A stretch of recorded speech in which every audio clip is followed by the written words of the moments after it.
Yo, this is the What Rapid Combat Sports Network, and I want to talk about some late night boxing talk. If anybody rolls in, let it rip. I just want to talk about certain things that happen. Oh man, it can be anything beyond what we all know is happening in the world, right? Between the fights this weekend, obviously the Shakur Stevenson versus Herring fight, which is happening on the weekend too, right? So it's just crazy, guys. There's all kinds of shit going on in this world of boxing, right? All kinds of shit going on in the world of boxing. Um, I'm not, I don't know. I'm asking the question straight up, guys. I'm asking the question straight up. Is anybody interested in Shakur Stevenson's versus Herring? Is there gonna be hype behind this? Is someone gonna want to watch this? Is someone gonna want to watch this? Yeah, man. I'm not sure. Boxing story. I'm not sure if I'm gonna have hype for it, man. It's gonna be a good fight, man. But I'm not sure if I'm gonna have a lot of hype behind it. You know what I'm saying?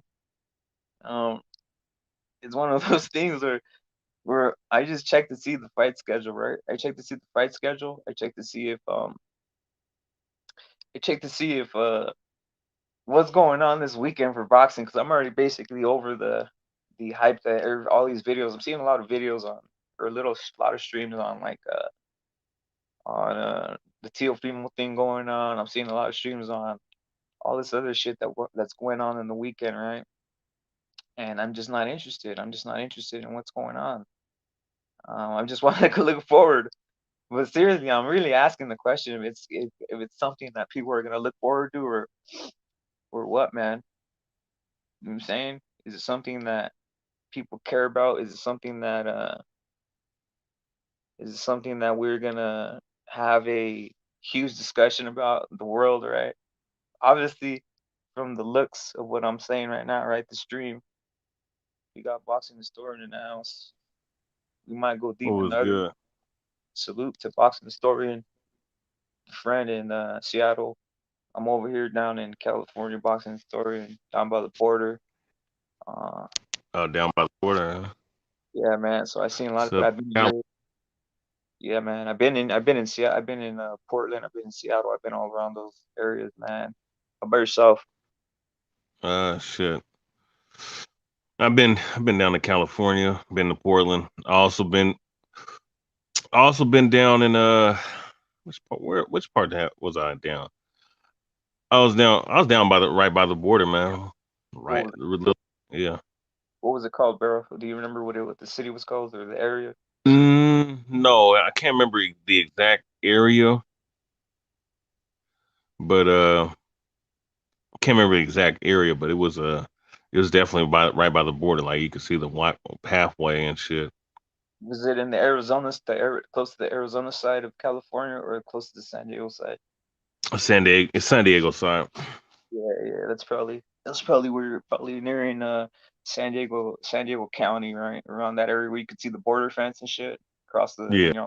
yeah. There's a lot of parts like that when you go down the Highway 8 over there down by the border. You can see the fence. You could literally see fences, which I remember Trump said that was the whole funny thing about Trump and all these politicians, right? They're claiming that they're gonna put up walls when there was already walls all over the place. So it's just funny thing about that, man. What'd you think about Shakur Stevenson and Herring though? I don't know what to think about this fight. I know it's hard to watch this fight sometimes, right? But I seen Herring improve with his 1-2s, especially the power kind of surprised me. What do you think I about that? think it's I think it's a good fight. You got Herring, obviously, right? Yeah, I got hearing. Yeah, these are the kind of fights that I feel like talking about or not talking about or seeing if there's public interest, right? Because you probably already been. You and I were talking earlier, pound for pound, obviously, and obviously you probably look at all the streams. All there is streams of Teofimo, right, and Haney and all this type of stuff, and it's to me it's kind of repetitive, right? Sometimes I just rather dig deep and go into something else other than what they're trying to put out there right now, right? In regards to boxing itself, though, man, um, who are your top five heavyweights of all time? I don't know if you're a good boxing historian. Well, in any case, guys, like I was saying earlier, Herring and uh, Herring and Shakur Can Stevenson you are hear me probably, now? yeah, brother. I asked the question if who are your top five heavyweights of all time. Muhammad Ali, uh, Muhammad Ali, Joe Louis. See who else?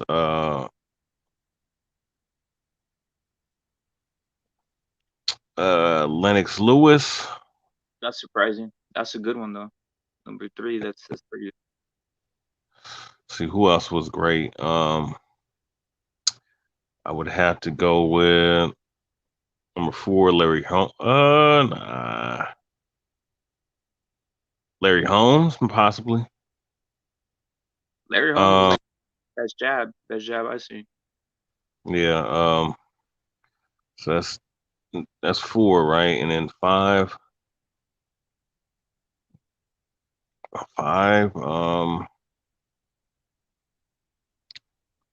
Number five, probably George Foreman. Yeah, man, that's an underrated pick. So mine would be similar, but I would take out who we got there. You had Larry Holmes, maybe Lennox Lewis. I might take out Larry Holmes for Mike Tyson. Lennox Lewis is very underrated. Story about Lennox Lewis is this, man. I remember one time, one of my friends told me, man, there's this big guy with dreads, right? His name is Lennox Lewis. He's he's gonna beat the shit out of Mike Tyson, right? Because I don't know if you remember, Lennox used to have dreads, right, way back in the day. And Yeah, I I just remember. thought this, yeah, I thought this was like a joke. I was like, get out of here. You know what I'm saying?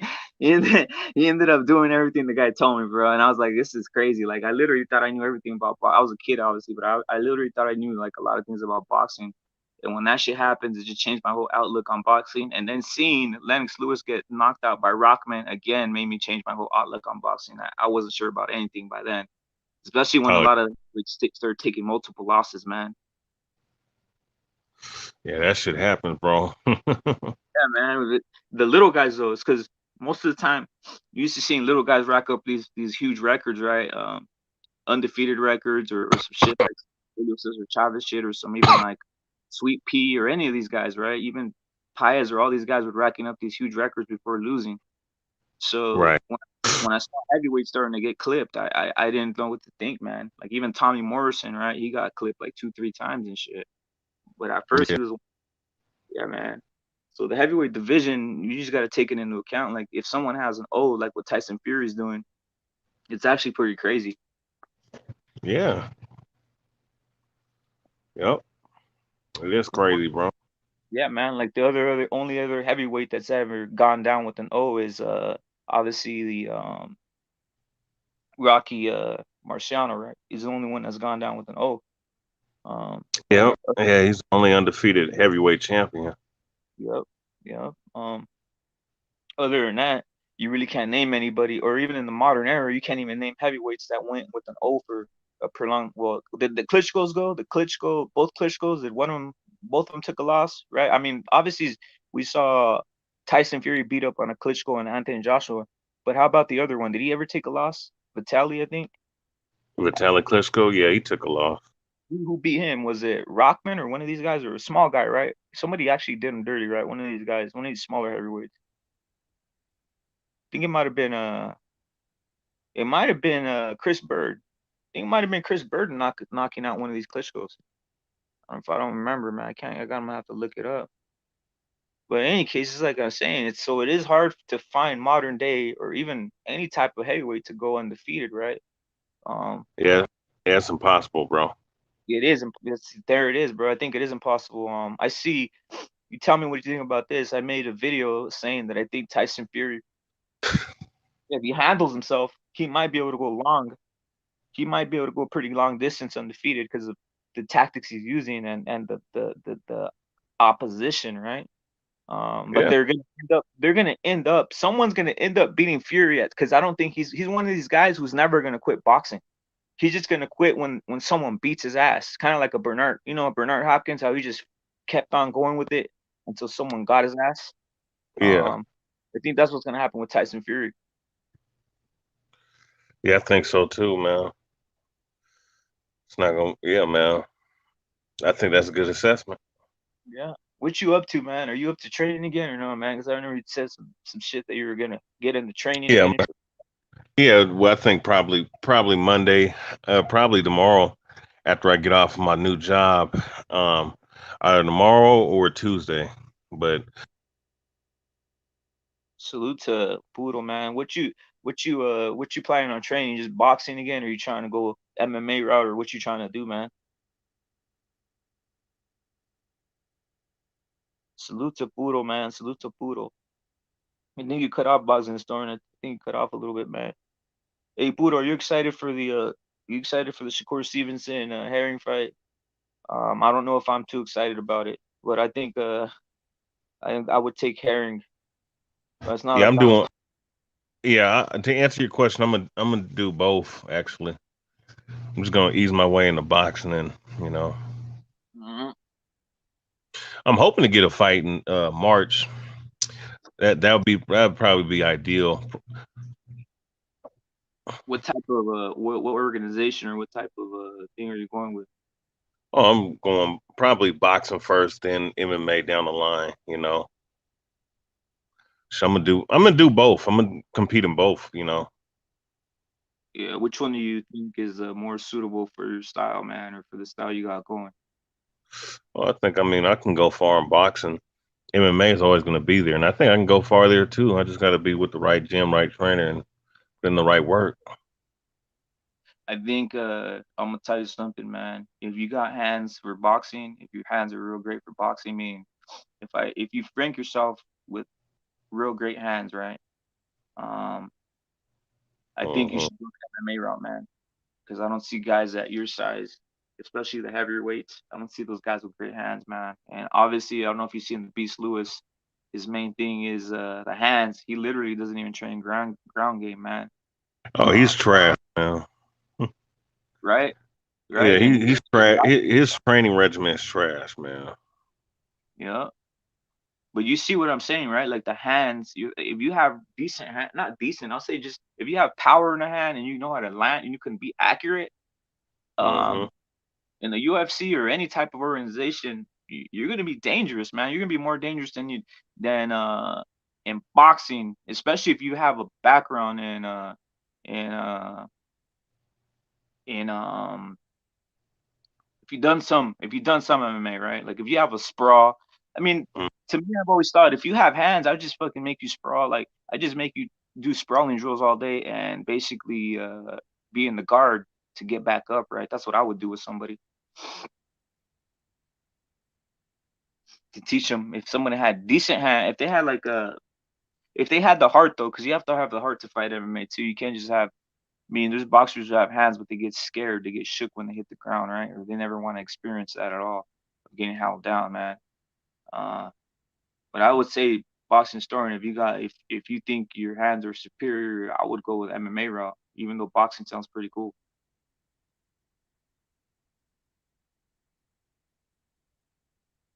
I don't know if you heard what I said, boxing starting, then you cut out, man. But like I said, guys, I'm not sure if the this fight has got me hyped, man. But I am picking. I'm going with Fallows. I'm going with Puro Central, and I'm going with boxing historian. I think I'm gonna go with Herring, man, to win this fight. Yeah, I'm betting on. I'm gonna put 100 on Heron, man. Yeah, man. The the the odds are probably like plus 500 for Herring and shit. So it's like he's an underdog, man. Mm. He's an underdog, man. You just not sold on Shakur, right? No, I'm not sold on Shakur. I'm gonna throw something controversial your way, right? I don't know how you feel about this.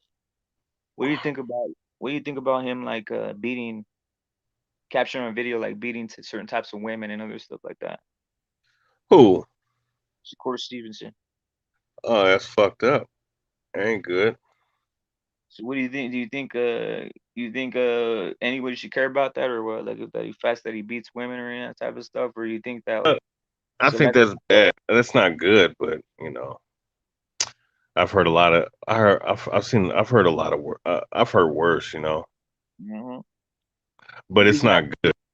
Yeah, the reason I bring it up is this, right? It seems like we got in boxing community, we got selective outrage, right? People trip off on some performance enhancers and they get outraged like it's some type of like it's some type of which I guess I don't know, depending on what you feel, you could feel any type of your way. I'm talking about any human can feel any type of way, but I'm just saying the hypocrisy to me is this: what's worse, beating the shit out of a woman or someone Mm, popping for a banned substance when we know most people are doing banned substances? To me, it's just weird that there's all kinds of videos of people crying about PEDs or taking PEDs and shit. Um, right. and no one gives a shit about someone unloading on a lady. You know what I'm saying? It's just weird to me, man. It's just weird. Again, we were talking about this earlier about the weirdness of some of the YouTube boxing community, but to me, that's weird, right? Um, Yeah. the morals, or everybody has selective morals, right? And I know you're a moral person. I know you try standing by certain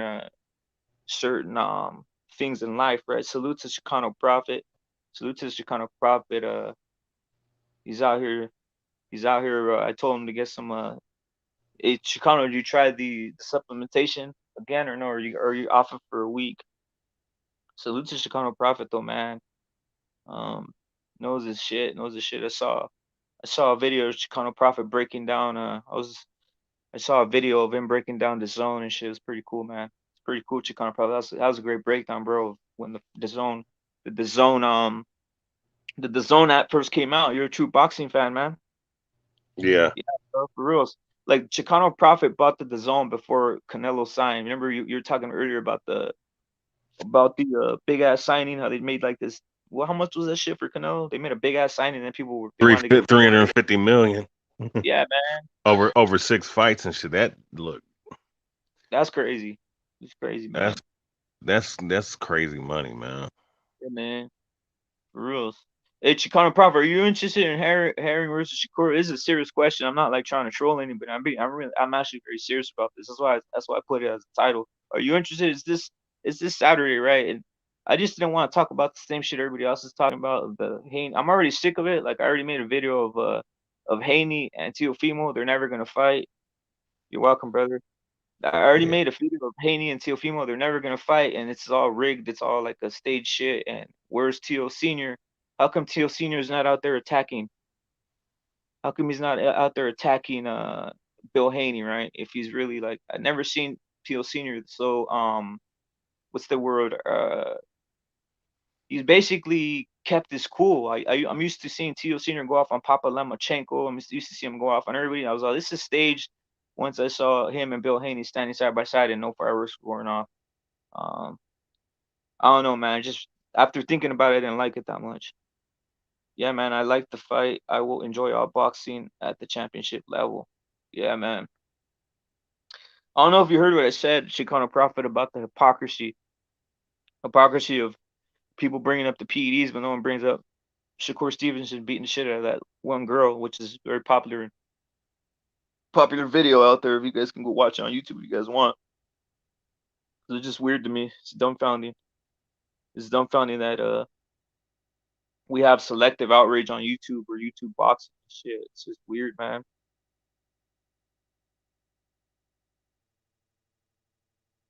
Yeah, bro. Look what Chicano Prophet's saying. He says, "Bro, I hear you about the stage stuff and Eddie Hearn coming in and trying to cool it off." Exactly. I'm gonna say something else, right? I've heard various like videos of Bill Haney, which Bill Haney's a character himself. He's funny to me.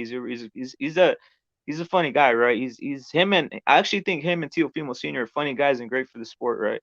The thing is I heard him say he told Devin Haney when Ryan Garcia knocked out Campbell, he was basically whispering to Devin Haney. He said it himself. Not this isn't me making it up.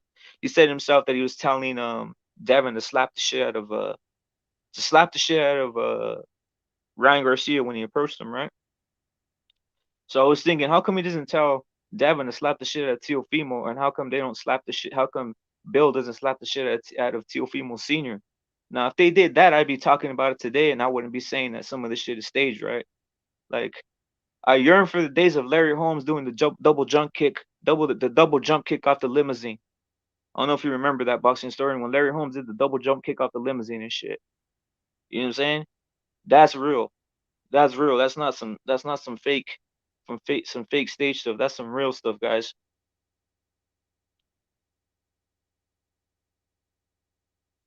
What do you think about that, Buzz in the store? You still there, or you're just chilling out? Like I said, Chicano Prophet, I got herring winning, man, but I'm not like totally like, My oh wow. my bad. My bad. I keep dozing out. But you know what? I must go ahead and go to sleep. I heard it, bro. But You gotta go to work, and more salute to you for coming through, man. Salute to you even having the oh time to come in. oh yeah, and yeah, man. Bill Haney's a character. You know, he be in character and shit, man. Yeah, yeah, Him and Teofimo Senior be characters, but can't knock him. That's part of the hustle. You know what I'm saying? So it's great for the sport, man. It's great for the sport, right? But I want him to amplify it. So salute to Boston Story. He's about to doze off here. He's about to do blessings on his new job, man. 'Cause every time you get a new job is different, dog. So blessings on yeah, that yeah. I story. appreciate it. Peace out, bro. Thank Yeah, peace out, man. Peace out, Yeah. everybody. Yo, so exactly, they allowed these dudes to talk. They had security around them, keeping spectators from the getting involved. Yeah, man.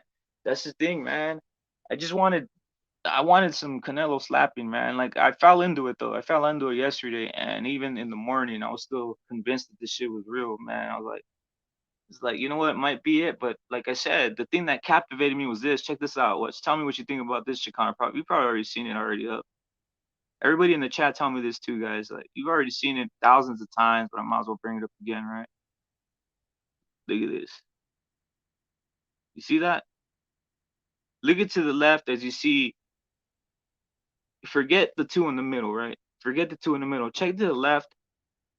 Check to the left as you see Teofimo Senior and Bill Haney looking like they like they don't they're not even like concerned about like real violence. I worry about Shakur's ability to deal with getting it. Yeah, man. I want to see that. I actually want to see Shakur take a real hit. If he takes a real hit, it'd be interesting, right? I was measuring up I was measuring up Joette with Joette's performance, performance versus Shakur versus Joette's performance versus Emmanuel Navarrete, man, and it was pretty crazy. It was pretty equal in my opinion. I think Emmanuel put a little bit more damage on Joette than Shakur Stevenson, man. So it was a pretty good fight, man. I just can't wait for the Canelo fight. Shit's happening like in what day is it? November.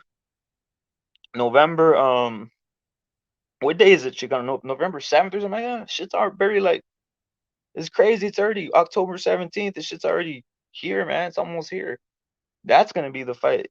That's gonna be the real fight, man. That's gonna cap off the year, right? That one and the David. I want to see David Benavidez fight too. He's always an exciting fighter. He's always good to see. He's always good to see fight, man.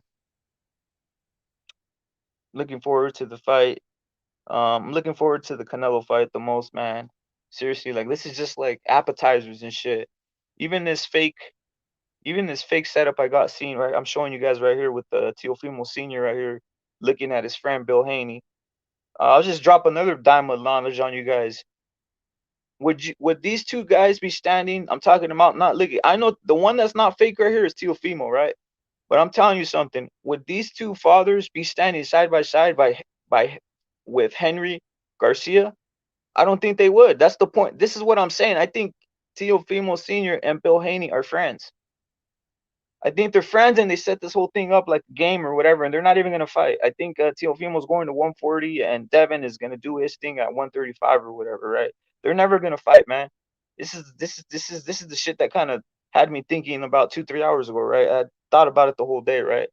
And like I said, Ryan Garcia, his dad, who's a calm guy, but I've heard him lighting torches and talking mad shit. He wouldn't be standing with these guys.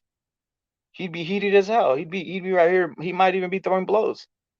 That's the thing that surprised me, and that's something that I haven't heard anybody talking about. How come the fathers didn't get involved and start screaming at each other the same way? They might as well have doubled it up. I would have believed it more, right?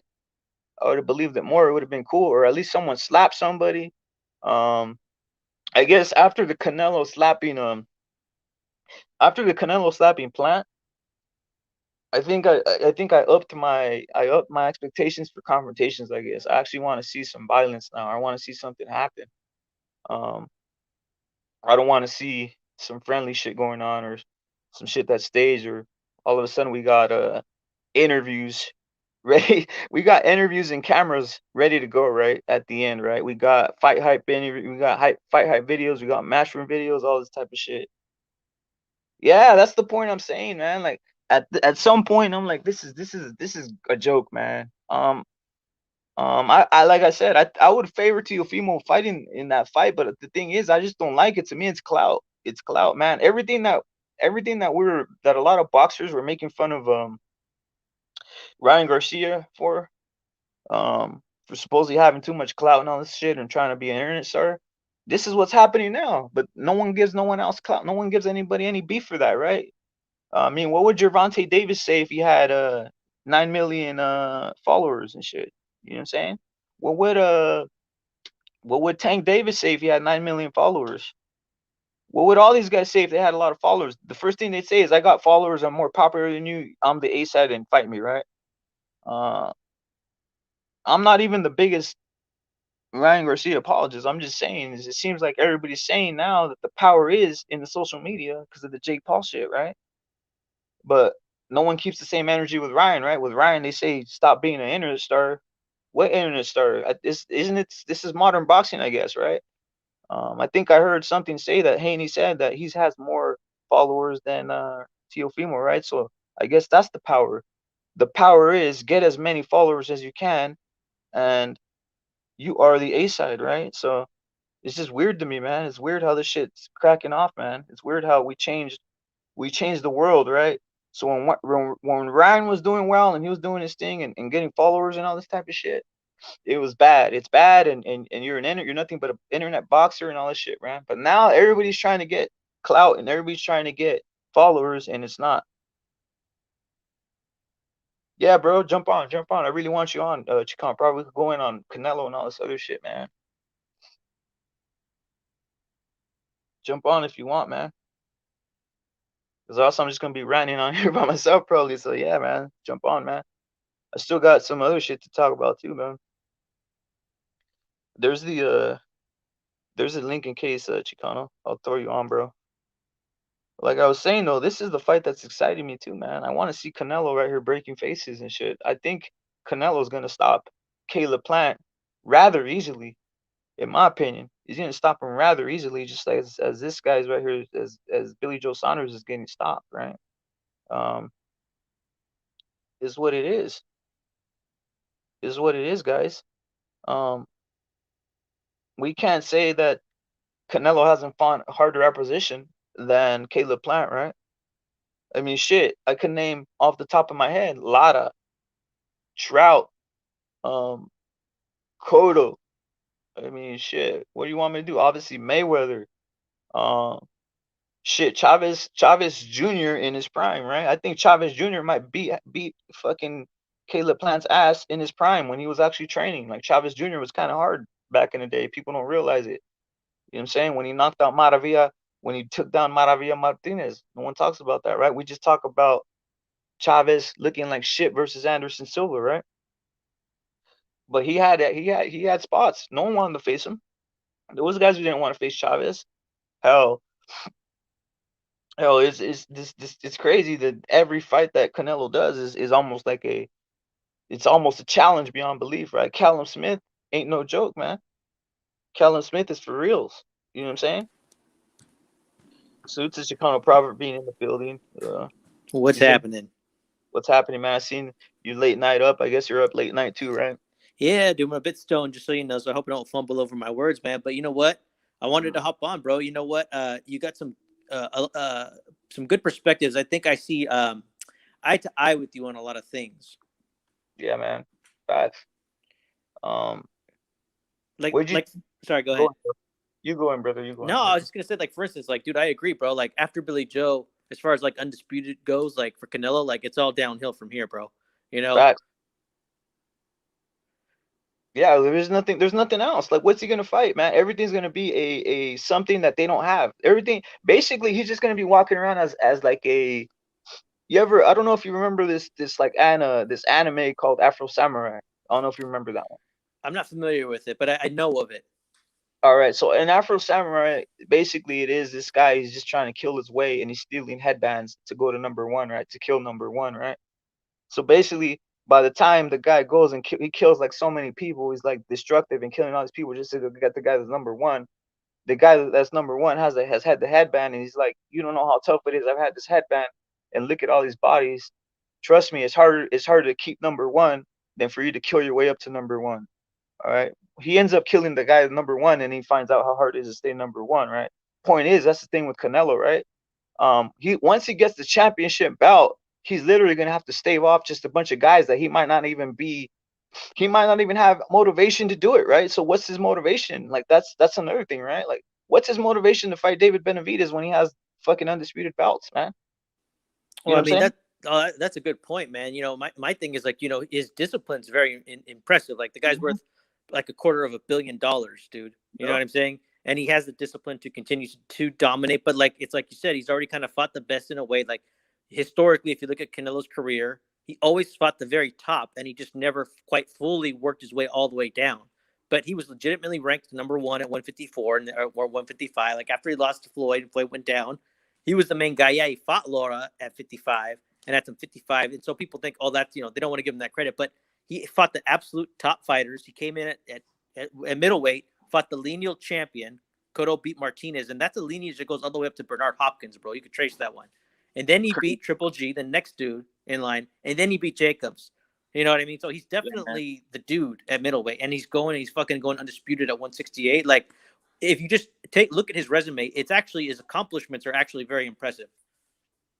Yeah, bro, it's crazy like you said, man. You brought it back all the way to the lineal, right? It's insane, man. I didn't even look at it as the way you said it, bro. Um, by the way, your DAZN video is fucking killer, man. I was like, man, Chicano Prophet. No, I'm serious, man. I was like, Chicano Prophet, man. This guy's a fucking YouTube star, no joke. Oh, So thanks, man. I appreciate that. Well, I like to have some fun. You know what I mean? yeah, yeah. It was like, I was like, hey, man. Well, like I was saying, the way you were saying it too, man. You bought the zone, like you're a straight boxing fan, bro. You weren't like you would have bought, and obviously if Canelo jumped on too, but you bought that shit. Just that's real, man. That's some Oh real yeah. shit. Well, to me, like just objectively at the time, it was a pretty good deal for like the amount of content. Like, unless you're completely jacking everything, like why wouldn't you pay for that service? Like, I've never been like a platform warrior. You know what I mean? Like, I'll go wherever it's cheap and makes sense. You know what I mean? Like Yeah, ESPN Plus. Like, if I don't have cable, I mean, if ESPN Plus can get me these slew of fights, fucking like I'd be a fool to be like, no, like what the hell? You know what I mean? yeah, man. The people, the sergeant saying the people say Canelo, Doug Charlo, and Dudu. Yeah, man. That's this at this point. I think those guys are basically drowned in the water at this point. The reason they're drowned is because their own fighter, their own guy, the guys that they're claiming the back, right? These guys, they themselves are saying are getting exposed, right? It also tells you how great Canelo is. Like literally, Yeah. he makes guys who are Mandos or supposedly say they're trash. He finishes them off. Like think about this: the guy Mikey fought. Um, Mike is supposed to do away with the guy like that. I don't care. We saw the fight. We saw all the shit that happened, right? But imagine if Canelo did a performance like that against a name like that guy. And when we just put the same type of fighter in Canelo's division, and he came out like that. Like literally, you've never seen Canelo handle business like that. He takes guys out. Like it's just insane. We don't give him a credit, man. You got to be at a high level week in, week out, training every day. Your camps have to be decent. Your camps have to be almost perfection, and you come out and perform, man. And to do it on a week on a every 3-4 month basis, I still don't even think he's getting the credit he deserves, man. And I'm not trying to bar wash this motherfucker. Seriously. No, me either, dude. There's objectively speaking, bro. Like he's gonna have faced and defeated 3 undefeated defending champions all within 1 year, bro. It's very impressive. The activity, and like you said, he just went in there and he disposed of Yildirim like he should have. I hear people tell me like, oh, well, he better be prepared against Plant. He better be prepared. It's like, when has Canelo not been prepared? Like, is discipline? Like, people just act like he's just in there like mailing it in and shit. Like, no, he's a dominant champion. Yeah, man. Man, I think I'll tell you this, man. Anybody who's seen Canelo's career, when he does this, if he does, well, when he does this, I said if because there's always that 2% chance some weird shit happens, especially if it's PBC. Um, this is it. People should list this as the pinnacle, man, because this shit's hard. It's hard to come back from this, especially at his age. I mean, let's keep it real. I think he's 31, right? The decline's gonna start happening, and like look at Mikey, man. Mikey's 33, and I saw rolls behind his back, and that's age, man. He had like these fat rolls behind his back versus Martin, man. Um, so the age is gonna do something, especially if you can't take PEDs, and he's not on PEDs. I'll tell you guys, he's not on PEDs. He doesn't have gyno, guys. Whatever happened to him was clenbuterol, and you guys know that anybody who really follows boxing knows the real story behind that shit.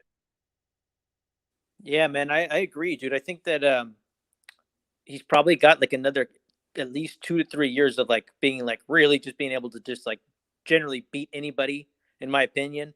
And then after Mm-hmm. that, yeah, dude, the inevitable decline will happen, you know. So that's what I'm saying. Like, you know, it's nice to appreciate him in real time, you know what I Yeah, mean? Because what he's objectively speaking, what he's doing is very impressive. Like I respect all great champions, you know what I mean? And just so you know, man, like, you know, I was a Canelo fan before it was like socially acceptable to do it online. So I play it up a bit, you know, like this whole like, you know, Canelo in a fucking Aztec uniform and shit, like, you know, my over the top. It's all just to make a point, you know what I mean? Like, yeah, uh, yeah. because you know what? They used to shame people, like, you know, like before it became okay, like they used to I shame people remember. for being a Canelo fan. You know what I Yeah, mean? I remember that, man. In the streets, people, and everywhere, right? If you say that, they'd say, and I'm not even sure it was guys who really followed boxing. It was just like casuals. They just thought Canelo was some type of like prop when he really wasn't. If you really looked at his fights in Telemundo, if you saw his fights before that, you would see that he came up and he always had knockout power. Now the thing that got him was when they started weight draining him. The weight drain is what made him look like that versus Mayweather. I don't care what anybody says, man. Like we can say all this other stuff about he's experienced. I literally think the weight drain is what made him look like that. If you look at the man now, all of his muscle fibers are there. Some of those punches that he landed the arm on, Mayweather would literally shatter his arm. He would not be able to use the same tactics. So I don't care about any of that stuff, the old Mayweather and all this shit. Now, the one thing it did create is fantasies for people who saw that fight, right? Or for people who still hate on Canelo because they have fantasies that yeah, at least Mayweather beat him. You know what I'm saying? Oh, bro, they're hanging on to it for dear life, bro. Yeah, man.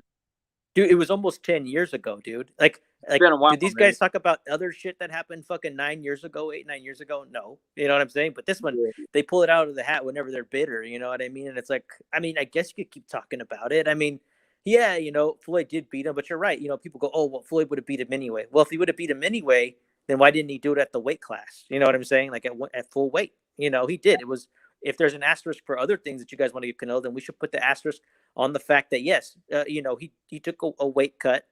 Dude, also people don't talk about this, but dude, Cotto set the 155 limit for the lineal championship. There's articles on it. It's not I disputable. remember that.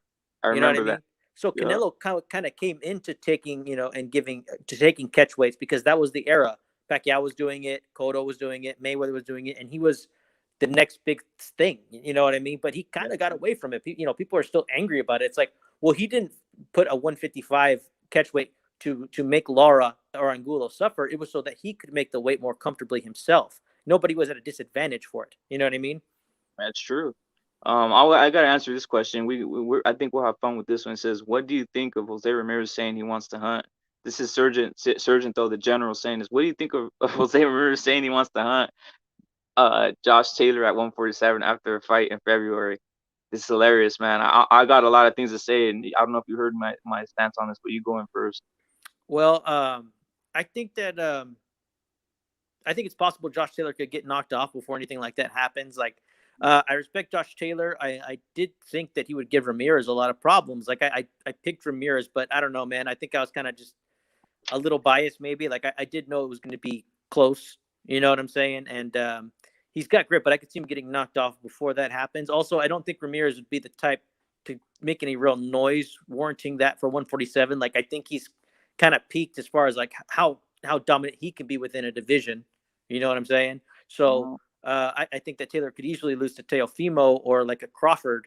You know, so maybe later on, you know, once they're both a little bit more warm. But I don't think you know either of them are gonna duel it out like on top. You know what I mean?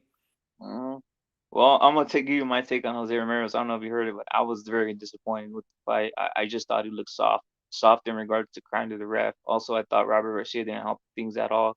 He didn't tell Jose Ramirez like, hey, like once I heard, I'm gonna tell you, I knew it was downhill once I heard at the first round or before the fight or even pre up to the fight that basically Robert Garcia was telling Jose Ramirez to box him. I was like, literally, Jose Ramirez's best attribute is to hunt you down, similar to the way Castano does, and then get you on the ropes and then start letting loose on you. And if you remember during the fight versus Josh Taylor, the times he would go to the ropes, the times he would put the pressure, that's when he put some danger. He even clipped Josh Taylor a couple times, right? But he was tentative. He was backing up. He even got sucker punched right there, waiting for the ref like it's the teacher or something like that. So I was very disappointed. And I don't know, man. I don't know if Jose Ramirez is gamey enough. I don't know if he's gamey enough or if he's angry enough or if he learned his lesson about being dirty. Because you gotta, it's a fight, man. Like I was seeing Navarrete fight the other day too, and I was thinking Navarrete, you gotta just let it go, man. This is a fight. You can't look at the referee, man. Oh, I totally agree. It's a bad sign, and I think Andre Ward did say it right. Hey man, you got to deal with it yourself. Like, don't look to the ref. Like, if this guy keeps it up, well, you need to get a little dirty yourself. You know what I mean? Yep. Like, yeah, it's a bad look, bro. So I mean, they'll learn. I think Navarrete, man, that was a great fight, man. For sure. Yo, I got something else to talk about because I take it back to Canelo in a sense, right? Did you know that in the Billy Joe Saunders fight versus Canelo, they were actually trying to work on the same thing that Devin Haney did to Linares, and it's something that Ben Davison is notorious at. I don't think anyone else has said this. I said this. I've been saying this even before the fight, even before the Linares fight. I said this, right? Because I noticed it. I noticed it in one of Ben Davidson's videos. He literally taught. Remember in the fight Tyson Fury versus Deontay Wilder Part 2? So Yeah. there was an instance where Tyson Fury off the clinch um captured caught Deontay Wilder with an uppercut as they were getting broken up, right? As the ref was breaking him up, right? Like as the ref was breaking him up, the Wilder looked innocent a little bit, right? Innocent meaning like not, he didn't have any street game. And as he's breaking up, Tyson Fury goes in with the uppercut, right? Oh, is that when he took the point? I think I remember that. He didn't get the point. He didn't get the point. I think it was by the ropes, because this was a constant thing that was happening, right? What Tyson Fury would do is hug him, and he'd wait for the referee to cut him off. But when he was cutting off, he then entail, like, because he knew the other guy's guard was down. Like, I'm trying to tell you, they trained this. He would go in for the uppercut, right? If you remember in the Jose Ramirez fight, Josh Taylor's coach is Ben Davidson, and the same thing happened to Jose Ramirez. And I'm gonna go back on another one versus Billy Joe Saunders, and Canelo. Billy Joe Saunders tried the same shit. This is the and I was thinking people are not seeing this, and guess who else did the same thing? Devin Haney versus Linares. What he would do, he was hug him and wait for the little gaminess of the referee to break him up, and wham, throw the uppercut in between the break. And I'm just surprised no one's caught this. I've been talking about it. I talked about it versus Linares, and I talked about it versus Canelo, that this was gonna happen. It's just weird, man. No one's catching on to the tactic that Ben Davidson employed, and he employed this with Tyson Fury, and he does it with all the guys, man. It's crazy. No one notices it. Interesting, man. That's a good thing. I'll have to check it out. I didn't really I didn't really make that correlation when watching all those different fighters. So yeah, man. Interesting pickup, bro. Hey, dude, what up? I mean, I feel like you're open minded toward conspiracies generally, right? Like open minded towards considering them. Throw it out. All right, bro. I was gonna wait until my show, but I'm gonna give you a little exclusive. It's something I'm thinking of. You know what I mean? You could let me. You know what? And let me tell you what I think, or let me put it out there for you. And you let me know if it's far fetched or not, and you can just tell me straight up. All right. Go ahead. What do you think about the idea that Mikey Garcia took a dive? It's not far fetched, man. It's not far fetched, man. It's actually, it's not far fetched. Bro, okay, there's a lot of reasons I think that it's possible, dude. I was watching it and I felt like he was really controlling himself, okay? And Yeah. Mikey still should have won this fight, like even at 60%. He made the weight. He's got top quality sparring opposition, right? Mm-hmm. To me, it was evident that he was holding back, and he hardly hit Martin with anything meaningful, bro. He was always the aggressor. And if you watch his footwork, bro, his footwork is excellent. He never cuts off the ring, but as far as being in range and taking a bunch of little micro steps to be in position to punch, he's always set up, right? And then, but Martin, right, would always slip out to the left, and Garcia was able to hit him with a counter hook a couple times, but then he dropped it. But would always finish and then he would change the tactic and then try to use his right as Martin was escaping to his left. And it's like, well, why did he stop that? And if your right's working, why aren't you using your 1-2 down the pipe? It's your best option. He was hardly using it. That's his bread and butter. You know what I mean? Yeah. If you told me the footwork was there and the handwork wasn't there, you know what I'm saying? He just didn't have the tools that he usually has. He has uppercuts, he has hooks, and he has more body work. You know what I mean? And here's the other thing, bro. Like if you start looking at the 8th round, Mikey Garcia starts getting up on his toes a bit. Like you can see he's got a lot of energy in his legs. He's very springy, bro. You know what I'm saying? Like to me, he didn't even look like he'd been through that much of a fight, to be honest with you. No, he didn't look winded at the end, and he looked ready to go. And matter of fact, like post fight, something I did notice, he was happy and all this shit. And if you look at his locker room, it was gutted, right? I think the reason I didn't take this stance, right, the same stance, like it's very logical, the one you have. I'm not even kidding. It's something I would have said, right? The reason I didn't take it is because I think I had a little bit of an edge towards Robert Garcia and Mikey Garcia, just for the simple fact that I just seen Jose Ramirez lose, and I'm kind of like, I've been on that one for a while. I've been like kind of like half hating on the camp, right, with all the fighters. I hear So you. I didn't take no like hurt for seeing Mikey Garcia lost. I was just like, yeah, well, he needs to train, right? But you're right. Like on his worst day, like I don't care if it's like I've seen, like, the man, he has a lot of strength in regards to like the in regards to his stance. You saw when he put him against the ropes, right? When he literally just forced him against the ropes by putting the two hands up, but by putting his two hands up in a guard position and basically steering Martin to the ropes, right? Another great observation, bro. Like he was able to use his weight, right? And when he got over there, dude, it's not like Mikey Garcia can't trust his chin against this dude. This guy's nobody, bro. Mikey Yep. Garcia easily could have. He was the aggressor, and for the first time, he was kind of like stronger than his opponent in a while, and you could tell he knew how to utilize it, but he just didn't utilize it for a while. Like he showed that he could do it, and then he just kind of laid off it. Yeah, man, I believe that. Like that's not something far fetched, man. But the thing is, I will tell you this, right? The I noticed something, right? I noticed things real quick, especially on YouTube and shit like that, boxing. I noticed that a lot of people were taking delight in seeing Mikey lose, right? Like you go to comment sections and you see like, oh, nah, they're making excuses. He got his ass thoroughly beat by boxing, right? I don't know if it was a thorough, but I'll just say this: both of them had a clean face at the end, and Mikey didn't look like he even put any effort into it, keeping it real. And how much did he get? 1.5 million. He got 1.5 million dollars for that fight. Um, Hell, you can put two and two together. How much of an underdog was it? I didn't even check the odds because I thought Mikey was just gonna run this guy over. I wasn't even thinking about this fight and having this. You know what I'm saying? So what you're saying is pretty cool. It's pretty accurate because think about it. No, I wasn't thinking of odds. No one's thinking of odds. You just need to put a minuscule amount. Um, you just need to put a minuscule amount, and you could really throw this fight. And by minuscule, it wouldn't have to be like just it'd be small transactions of maybe 10,000, 10,000, 10,000, 10,000 in different areas. You could even put them in Mexico, right? So Totally, and that's what I was thinking. Like the grand amount of money that could be made on this. It's like, dude, did you know that sports gambling just total like in the world is like they think there's probably over $200 billion in it, and that's what they think is a conservative estimate, right? So there's yeah. a lot of places. There's a lot of money to be made on a huge upset, dude. Martin was a 10-1 underdog, dude. That's Hmm. huge. You know what I'm saying? Like nobody expected this. You know what I'm saying? Except like here's the other thing, bro, that I thought was weird. Okay, and I don't know if you remember what happened in the 2013 Super Bowl, or if you were, but the lights went out in that second round, I you remember know, that. I remember that. and shit with that Super Bowl was weird because, like, dude, it was a blowout, right? And Yup. then all of a sudden, like the game got closer. You know what I mean?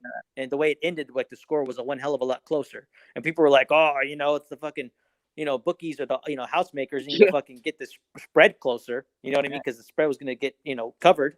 You know what I mean? And all of a sudden, then it ended as a close game. But the lights went out for this one in the second round, and it's like this isn't Mexico, bro. Like, what, you can't Yeah, get the yeah, lights yeah. going. You're You know what I'm right. You're saying? right. You're right. You're right. You're right. You're right. And you know the crazy thing about that, what you said, right? What you said about the lights going off in the 2013 Super Bowl, and also Yeah. obviously this. Want to know the crazy thing about that is this: no one ever asks, or no one ever gets a resolution as to why it happened or who did it or what. It just goes off as a as a technicality. Exactly, dude. And did you catch when people, even the commentators, they made some weird comment? They're like, "Oh, the conspiracy theorists." Did you hear them Yeah, say that? Like, what was that yeah, all yeah. I about? heard that. Because that's what happens. They. That's how you get. That's how you can do things in plain sight, and then it ends up sounding like it's a joke, right? Like, um, I hate, like, I'll just go into something else, right? I don't want to veer off the boxing thing, but you brought up the football thing, right? To me, it's always funny when we talk about bloopers at the 1 yard line. Like, I literally seen some guys like catch a fucking 40-yard pass, and they're by the 1 yard line, and all of a sudden they drop the ball and it goes outside the one, and then they put their hands up like, "What? Oh my God, what happened?" And I'm like, you know what I mean? I'm like, and I'm like, oh yeah, I'm like, okay, and literally your mindset is similar to mine, right? This is what I've been saying about gambling itself, right? I said, you notice in the United States, there's never been dirt. There's never been in the modern era. There's never been dirty in any of the pro sports. They've never found anybody dirty. No one's doing anything dirty. There's no such thing as gambling and dirty tactics in the United States. It doesn't exist. Well, that's what I'm saying, bro. They act like it doesn't, bro. And it's like, okay, when have you seen something that's corrupt, all like a corrupt entity, just all of a sudden go uncorrupt?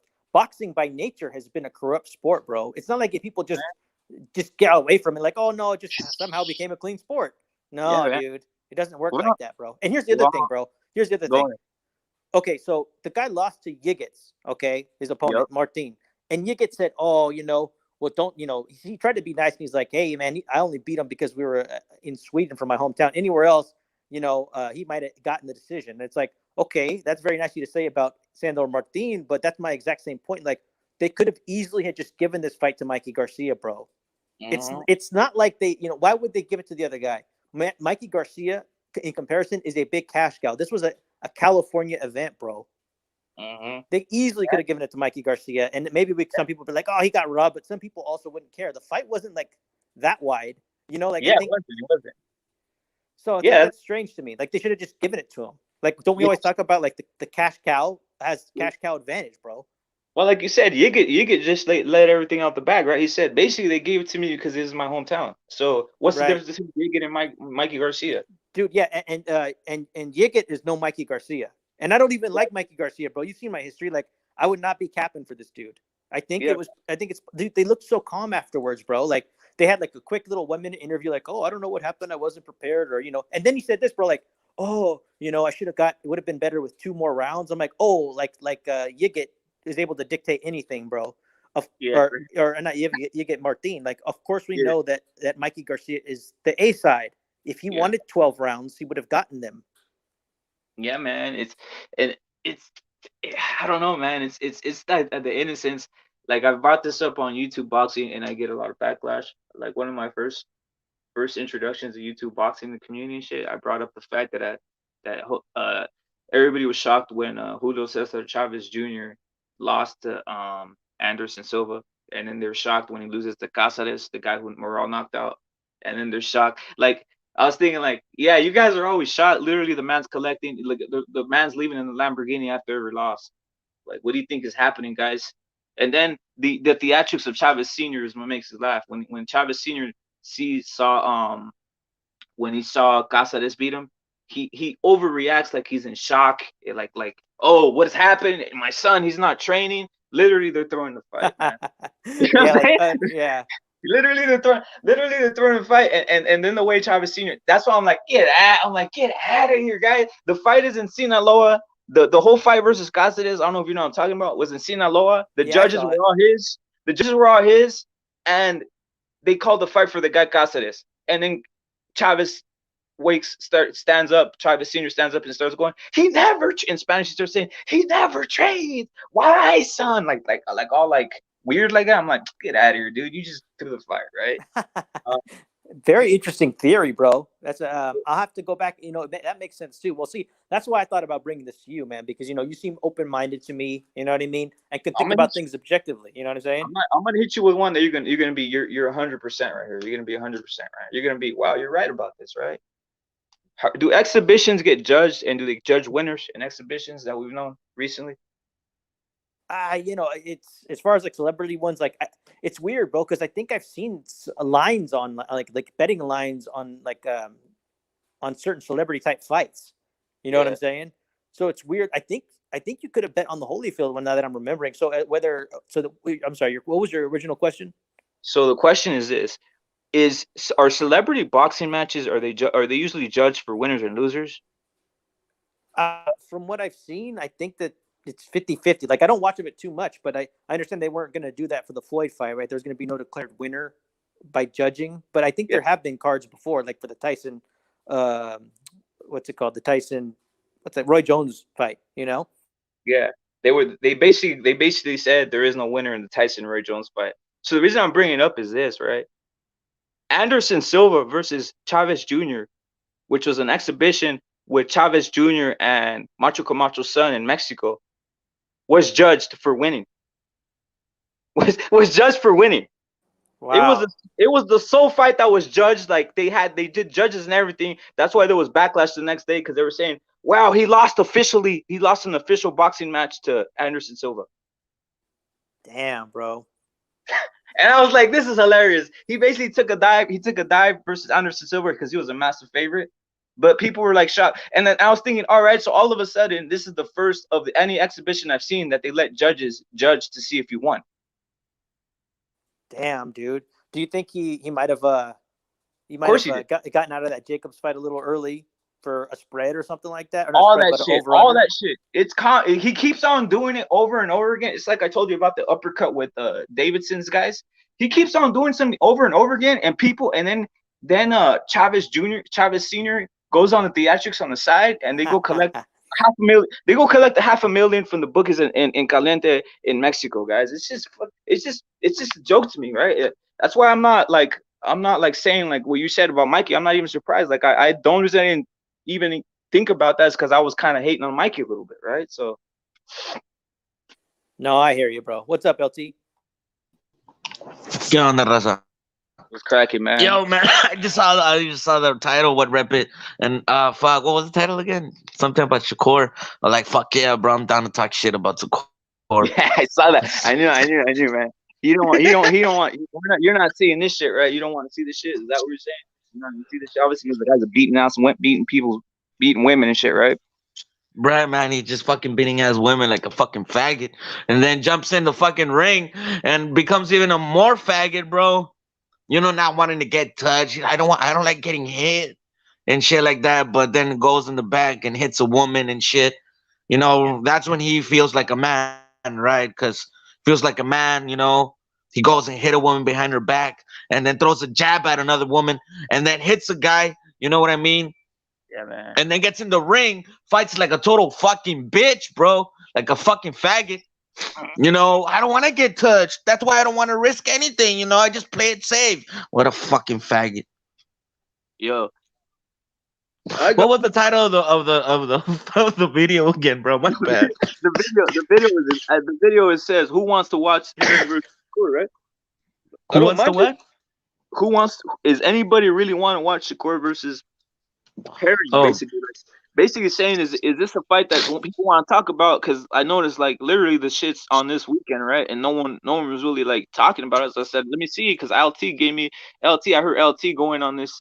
Maybe he's right. No one wants to watch this shit, and maybe it's partly because of the beatings he's taking. Like I didn't know about that till you told me that shit, right? I didn't know about the Shakur is a beating women. The only reason I even bring it up too is because people on this community get outraged over some simple teas. They get outraged over some clenbuterol, but they're not right and they talk about it for months, bro. Yeah, for months. Beating the shit out of women is just beating the shit out of women. They don't want to talk about it, you know. The fuck out of here. What a bunch of faggots, man. Which makes me think, man, they're a bunch of women haters, bro. They you know, they hit women, bro. Fucking faggots, bro. What you think about the possibility that Chico Prophet brought up? Pretty interesting that Mikey. That in here, bro. Huh? That in here, bro. What possibility? The possibility that Mikey did the fight versus this guy Martin, bro, on the weekend, bro. That whole fight, you know, they're like, how did he look? He looked like a fucking. He's not dedicated. He let me down. He let the whole rancher community down. You know, all the farmers. You know, all the agriculture. You know, community bro. He let him down, bro. 'Cause that's what he came in with in the ring, bro. You know what I mean? He Yeah, came in man. fucking sloppy, bro. He looked out of shape, like his mind is not there. He's just there for that money, man, and that's just fucked up, man. That's You just know, fucked up. Chicano Prophet put me on game. He said that Martin was a 10-1 underdog. Probably so, man. Probably so, because I didn't know who the fuck that guy was. So all you Nobody need did. it's crazy, bro. That's crazy. I'm thinking he might have thrown the fight. Like you said, he don't care. All he cares about money. He goes in there with the chubby back. Oh shit! Oh shit, man! It's possible, man. Fuck! If he could only make 1.5 million, I Fuck! guess his Talking about opponent that making quality. money, man. Fucking Mexicans, bro. They find a loop anywhere, bro. You know what I mean? Yeah, I, man. I live across the border, bro. I live across the border, man. And I see women getting out of fucking escalators, bro. Escalators, brand new fucking escalators. Yep. Women getting down at an HEB, bro, and filling up like 3 or 4 cars, bro, with just groceries with food stamps.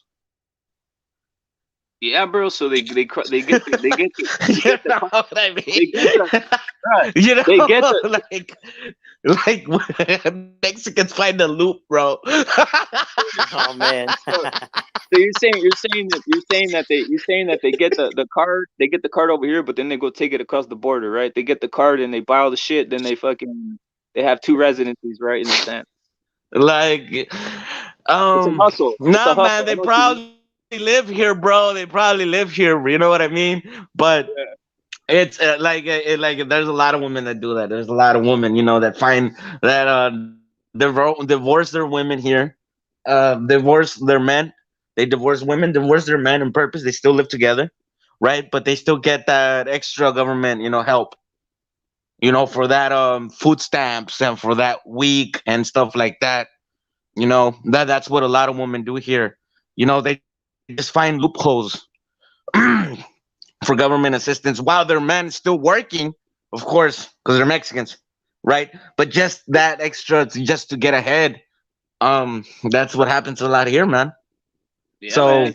so I'm Crazy. telling you, man, like women, like they get out of fucking escalators, bro, and they fucking feel like 4 or 5, like at the beginning of the month, bro, like 4 or 5 fucking four, not 5 is too much, but like 3 or 4 fucking cars, bro. No bullshitting, man. 3 cars at least I've seen of just That's fucking groceries, yeah, man. full of food, bro, just by fucking food stamps, bro. No shame in the game, bro, Uh, as they say, right? No shame in the game. I'm telling you, man, Mexicans find the loop, man. Fucking- Fucking crazy, bro. That's crazy. Yo, how many Woo! kids know? Hey, Hey, man, it's like I how many said, man. kids? Es por eso no me agüito por eso no me agüito con Oscar Valdez, bro, porque el que no avanza no atranza, güey. Facts, facts. And you know what? How many times have we heard that growing up, bro? El que I no heard avanza no atranza, bro. I heard it all the time, man. I heard it all Right? the It's the same as it's not what you do, it's who you know. You know There what it I is. mean? And it happens here in the US too. Let's keep it real. Right, I'm telling you, bro. I'm telling you, man. Salute to Like, oh man, how did he get that job? It's because his uncle, bro. You know what I mean? yeah, Oh, he facts. knows this guy. You know what I mean? Like, oh shit. So it's like that, bro. It's a que no avanza na tranza. Makes you just find a fucking loophole, bro. They really do, man. Salute to look. I'm gonna tell you something what you guys think. You guys tell me what you guys think about this, right? Obviously LT's by the border. Obviously, what rep it goes been to the border, lives by the border. Uh, what's worse, paying a cop $5 to leave you alone when he stops you for speeding, or paying a cop the $350 speeding ticket, for the 300 and fucking $400 ticket when he says your fucking windows are tinted. That's all I Yeah, gotta ask. man. Yeah, that's a good Paying the point. fucking cop. Paying the fucking cop right there, bro. In Mexico, they do it all the fucking time. You wet the beak. Yeah, Lo sobornas, bro. You know what I I see. mean? Yeah. I see some That- shit where I see some shit, guys. I see some shit where there's a tourist. There's a new trend going on where basically like Americans and shit they go and they want to live in the Mexico, right? Because they say it's like lower cost of living, right? So they go over there and I seen like some blogger be like, hey man, it's way better. He's like, it's way better out here. When the cop stops you, instead of paying for a fucking speeding ticket, all you gotta do is give him a tip. Yeah. Damn. Yeah, he said, Yeah, bro. all you gotta do is This give him is- a tip. He don't yeah, even say man. bribe. He don't even say bribe, dog. He's so innocent. The guy's so innocent. He thinks you just give him a tip for his work. I was like, this is Yeah. hilarious. Yeah, man. The $20 bill, bro, goes a Yeah. long way over there, bro. It really fucking Oh does. shit, 20 goes way You, more than that, bro. no, it would be like 240 pesos. Easy, easy. Yeah, Yeah. Pro- five and shit. A five. 240. Yeah, Yeah, or I want to say 240, a lo mejor right now might be to 260 pesos. yeah, man. Porque $1 son 10. It's more Fuck, than that. man. Like, $1 son 10. $1 son como 13 pesos. yo, So, fuck, man. Just suck at math, bro. yeah, man. So, but you guys know Round what it I'm off. saying, right? You rounded it off. Round that shit off to 10 for it. You know what I'm saying? That's what it is. Right. Uh, but like you're right, bro. Like, what is worse? And let's keep it real. Like the United States is. It's not like we're like back in the day. We used to be more innocent here. Like, used to think everything was on the up and up. But as we've noticed, like a lot of things aren't on the up and up. We could just mention boxing, right? It's not on the up and up. I mean, Charlo right there stealing shit. Like, I thought this was the USA. He stole the fibers of Castaño. I thought this was a land of equalness and no cheating, right? Like, we see cheating happen all the time. So let's cut the crap already with Right. cheating on everywhere, right? Like, it's just a shame, bro. Like, that outlook is, I think a lot of people are starting to lose that outlook about fairness and shit like that, or like that institutions are like not crooked, right? Like, let's keep it real. It's crooked here too now. It's changed, man. I mean, what are we gonna do, right? It's what it is, man. So I think humanity is crooked. So I don't even like judging Mexicans crookedness anymore because it's what it is. I mean, it's crooked everywhere, guys. Exactly. And at least those people, they might be more poor, like cost of living wise, but at least they're not being mind fucked as much as we are. Exactly. That's what I'm saying, bro. They're out here. They're out. At least they're not right here telling us lies straight up to our face in the media when we see something else, right? I don't want to get too political, but you guys don't. You guys will get what I'm talking about. Like, literally, we can't even trust any network because all of them have an agenda. And Mexico is still innocent. In Mexico, they still love. Think about this. In Mexico, people still go to AAA and they still boo and cheer for the guy who says he comes out as a good guy and the guy that says it comes out a bad guy, right? Like, over here, that's clown shit. Like, no one would go to a WWE event and people would start cheering because they just come out and says, "This is the good guy. This is the guy you should go for." In Mexico, that's just the way it is. Yeah, man. It's just the way it is, man. ¿Quién es el bueno y quién es el malo? Yeah, Yeah, man. yeah, Caballero, caballera, triple A. caballera contra máscara, Yeah, man. yeah.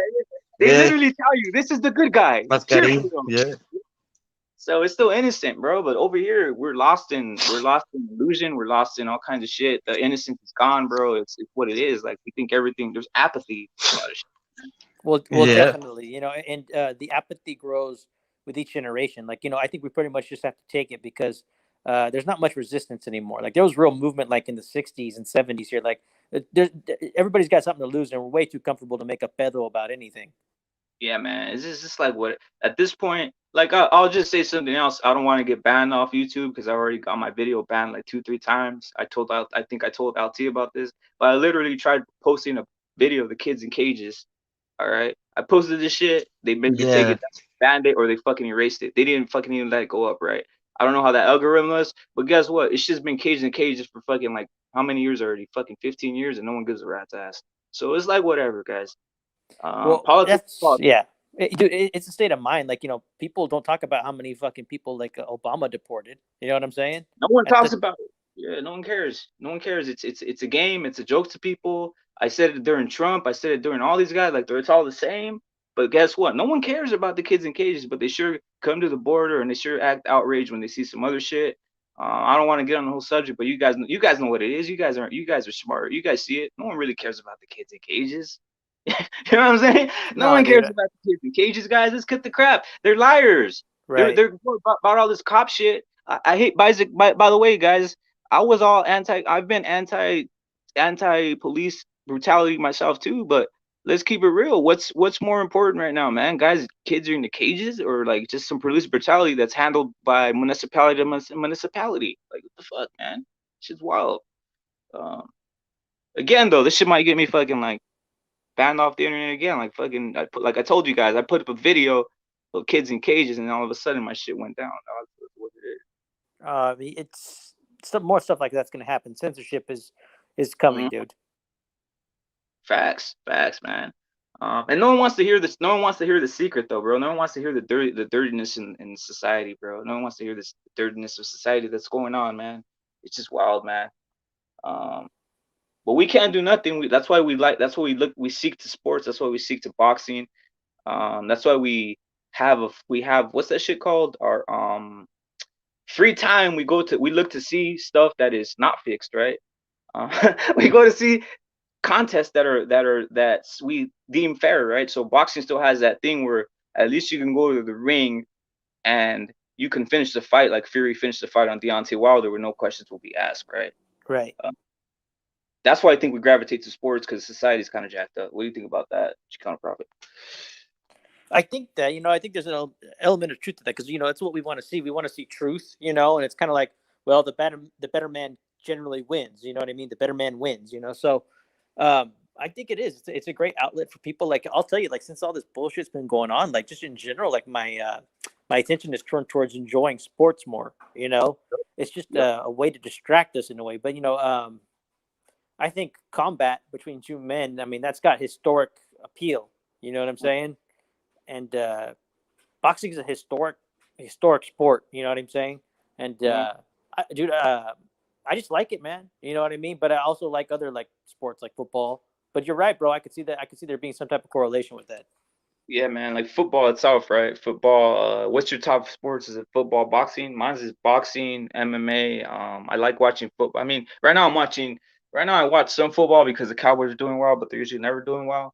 But that's about it. Some basketball because I used to play. I wasn't all that. But basketball is easy to play because you just have to shoot the hoop, right? And everybody knows how to do that. So those are the top sports I'd watch. How about yourself? Nice, man. About the same. I'll tell you, like, not as much with MMA, but I've continued to appreciate the sport more and more. Like, I used to go to like the pay per views, like kind of like I would be the one, like the boxing guy. Like, I would go to like my friend's house when there was like a good card on. But I've seen there be multiple good cards on, and now I'm starting to recognize fighters, and respect what they do. Like, I've grown to appreciate MMA a lot. I think the UFC is actually a really clean product to watch a combat sport. Like it's nice to see people who are ranked, that are champions, defending Uh, champions, fight each other. You can see that there's a skill set. I've recognized like when there's like transitions now, you know what I mean, between fighters and like, okay, well, this guy's gonna do this. Well, this guy needs to block by doing this. Like it's got its own sweet science in there. And there's a lot of KOs. So it's definitely much more brutal, But I'll tell you this: like undercards for UFCs are way more entertaining than undercards for boxing.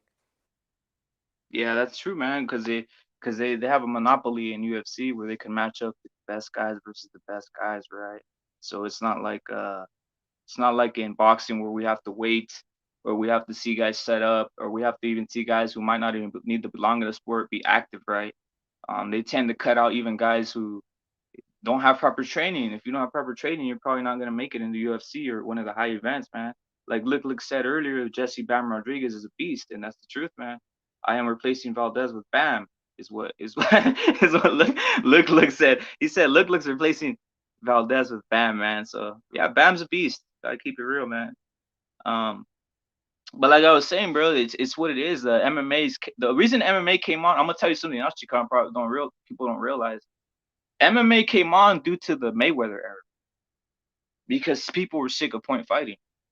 So they turned to MMA, they turned to UFC because they wanted to see finishes. They wanted to see guys getting knocked out, guys getting ended, right? Um, Now, what ended up happening is people are coming back to boxing because the MMA has turned a little bit into point fighting. And I don't know if you've noticed that. It's turned into a lot of point fighting, a lot of 5 round fights that last 25 minutes, and no one gets knocked out, man. And people like seeing knockouts. Well, I like that the MMA fans can actually boo when they're, being bored out of their mind.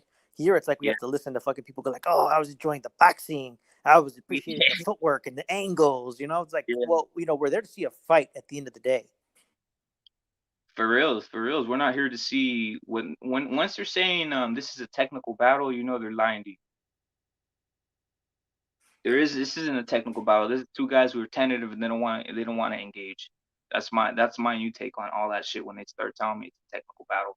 Because technical battle means that when you land, when you can land on the other guy and you're landing and you're making it happen, or either you're not getting landed or you're blocking when you're landed. Technical battle doesn't mean two guys just uh, parrying, and just circling the ring without throwing a punch, or just measuring their jab. That's not technical fight to me. That's bullshit. Exactly, bro. Like, I had somebody tell me, well, if a fighter goes on the back foot, then it's the opponent's job to cut off the ring. And I was like, okay, so what you're telling me that it's advantageous to go on the back foot and to be non-engaging? Like, don't get me wrong. I think a person can kick your ass going backwards, but I mean, we're there to see a pocket formed. We're there to see a fight at the end of the day. Yeah, man. Well, I'm gonna tell you this. I don't know if you saw the whole. Did you see the Pulga versus the what's this guy's name? Their little weight class, man. I caught some of it, but I got bored out of my mind, man, with my fight. But the guy was running from the Pulga. I don't know if I you know didn't him. see it, bro. Well, you would not think you didn't miss anything. The opponent was a Cuban boxer, which Cuban boxing is known for their technique, right? But basically, the opponent ran for 12 rounds, and the fool ended up losing, right? He ended up frustrated. I contend this, man. If you go in with the guy who's just gonna do that, you might as well do like Casemiro did. Casemiro was one of the smartest guys I ever did when he stood there and just stood in the middle and said, "Why? I'm not even gonna fucking chase you. Like, fuck all this. I'm gonna make you. I'm gonna make you. I'm gonna show that that you are playing the run game. Kind of like Canelo got caught up with Lara the first time. Literally, if Canelo would have just stood in the ring on his side and just stood there and said, "All right, I'm not doing anything. I'm just gonna stay here and let you do what you just run around like." There would have been repercussions. But the point is the crowd. You have to beat the crowd too. But you might as well do that than get caught chasing a guy or throwing hooks at the air, right?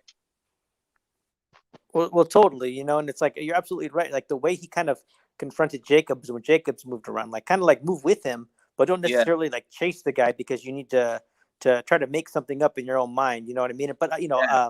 I think that Laura was he was not given the decision for a reason. Hey, how'd you score that fight, bro? I had Canelo winning easily, man. But then again, I'm a guy who doesn't like runners, and I never score a runner or guy running like I never score it properly, man. I'm just biased. Like I don't even like once I see a guy running, I tend to even not even want to score the fight, but I always have in my head the guy. I could just tell you right off the back the guy's winning, and that's it, man. No, Tough dude, is tough. I'm with you Score, too, if you man. score, Like, I definitely think there's something in your front foot dominance and to owning the real estate in the ring. Like, if that's imposing your will. That's effective aggression. You know what I'm mm-hmm, saying? mm-hmm. Did you score that fight or no? Yeah, I had it 7-5 for Laura. Although, like, I could see, like, if people somebody fancy himself like a back foot purist, I could see Yeah. the argument for it. If you want to score it that way, like, I'm not gonna sit there and go, I can't believe you said that. But to me, Mm-hmm. it's like I'm with you, bro. Like to me, if you're actively like getting out of the pocket to evade combat, you know what I Mm-hmm. mean? Especially like in a 12-round fight, like this isn't like the days of like 30 rounds and shit. You know what I mean? Where it's like, oh, Yeah. one little punch or a couple punches will make up the round. Like, no, like we're there to see the work get done. We're there to see the battle. You know what I'm saying? I wouldn't mind any of this. I wouldn't mind any of these tactics if they said we're gonna make this a fucking 15-round fight or a 20-round fight. Because then, if you're running, eventually in the 14th, 15th round, you're gonna have to take blows, and the man who's been chasing you is gonna start unleashing on you. Um, but the advent of the 12-round fight made it to where you can train to literally run. Like it's easier to train. Like you can literally just train this tactic, and some guys can run all day. Like as we saw Martin, obviously it was a thrown fight, but we saw Martin like he was trained to run all day. He wasn't tired. He could have gone 15 rounds like that, doing what he was doing, right? Oh yeah, dude. Like neither of those guys looked exhausted at all, bro. Uh, They uh, easily both could have gone, the full 12 and further. Like there was no exhaustion at the end. Especially at that pace that they were both allowing. Like I'm surprised that Fresno crowd, didn't fucking turn on Mikey Garcia and start. That was purely. It must have been out of pure respect. You know what I'm saying? yeah, For that's Mikey what it was. Garcia showing up in the middle of nowhere, fucking Fresno. With respect, I like Fresno. Yeah, that's what it was though. It was because he came out with the whole like LT said. He came out with the farmer's costume. He came out with all this stuff. Yeah, on a Um, flatbed trailer with fucking his yeah, hat and the fireworks and shit. yeah. So it's like they were like, we're not gonna turn on. And matter of fact, another thing, a lot of these guys are casual, so they don't even know what a real action fight is. They might think that that's the most action fight pack they saw. Like they might think that's what it is. I mean, they easily could. I mean, it was Mikey Garcia, bro. That's a big get for Fresno. You know what I'm saying? And if those man. dudes are a bunch of casuals, they might not know any better, dude. You know what I mean? Like, but yeah, that was a fucking. On top of that, too, that's the other thing, man. It was a really fucking boring fight. Like, it's like neither of them really wanted to get into it. You know?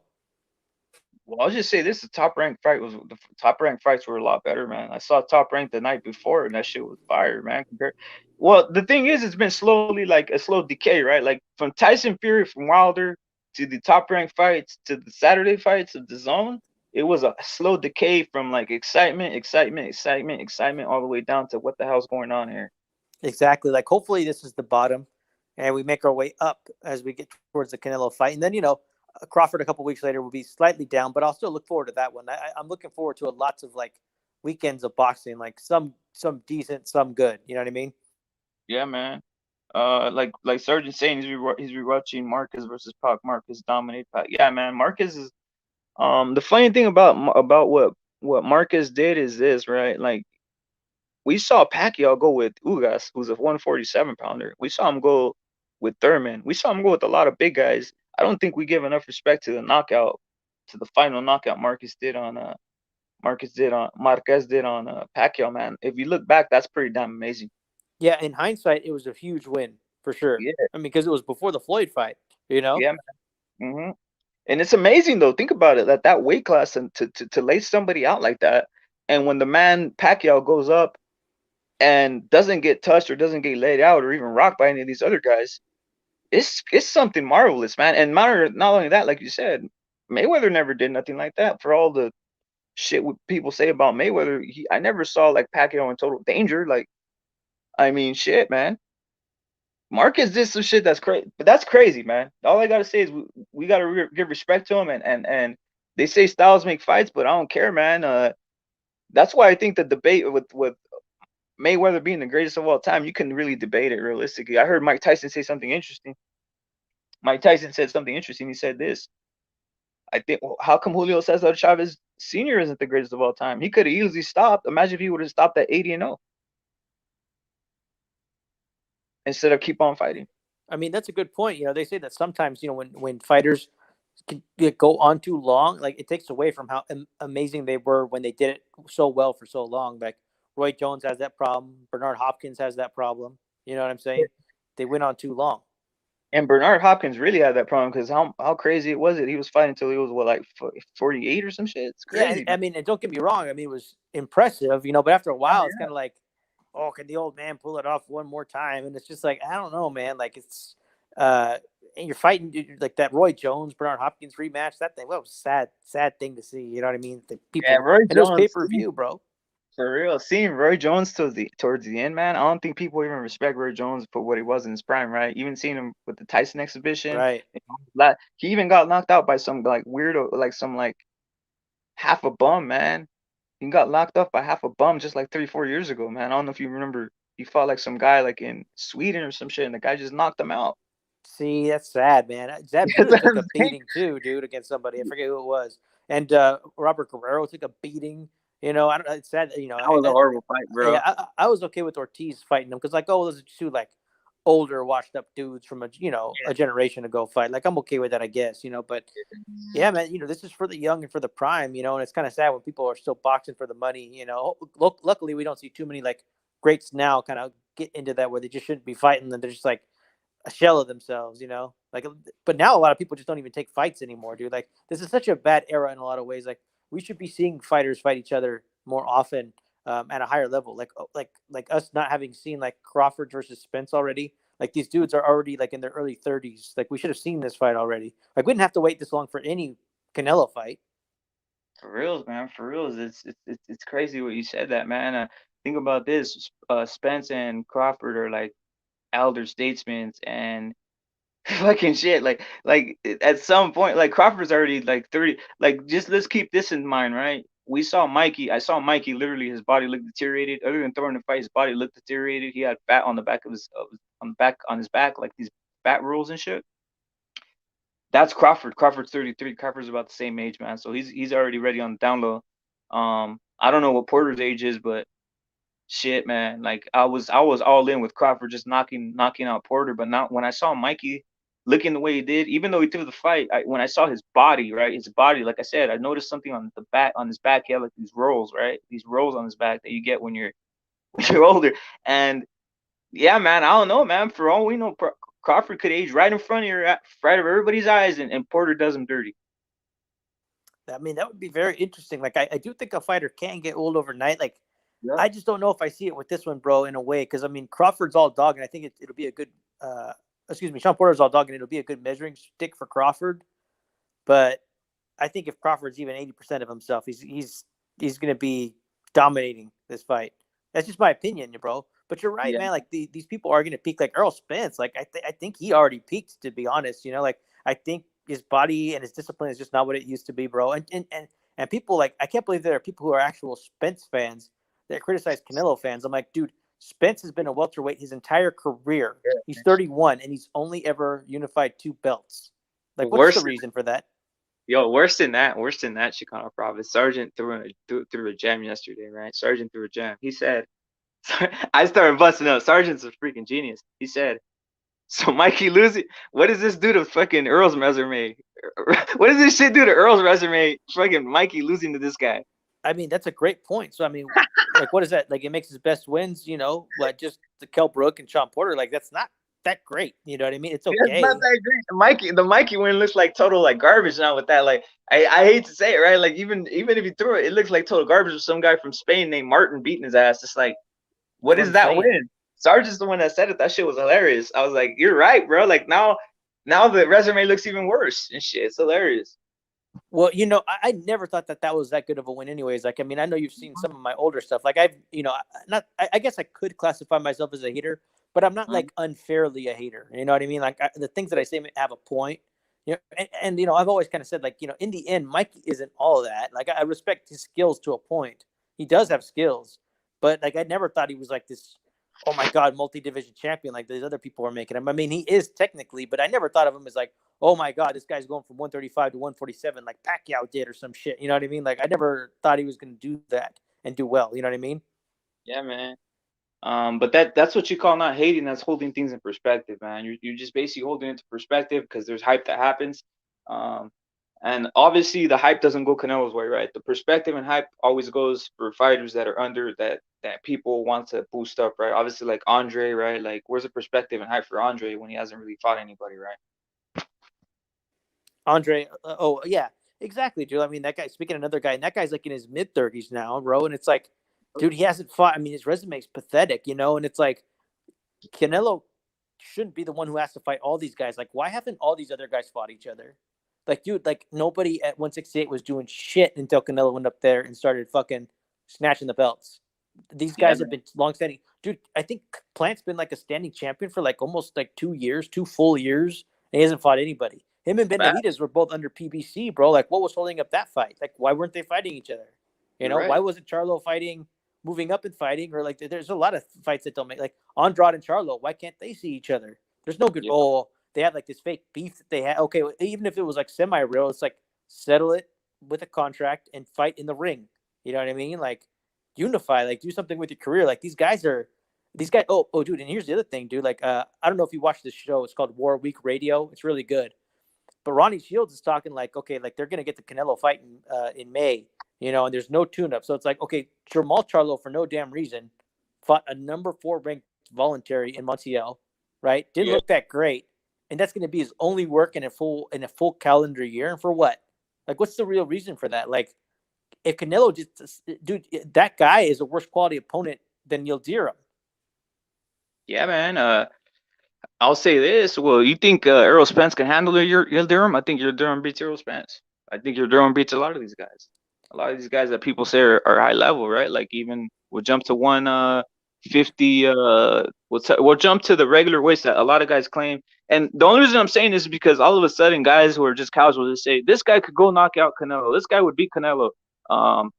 Someone 147 pounder go up Canelo. I've heard Errol Spence, right? That he can beat up Canelo or whatever, right?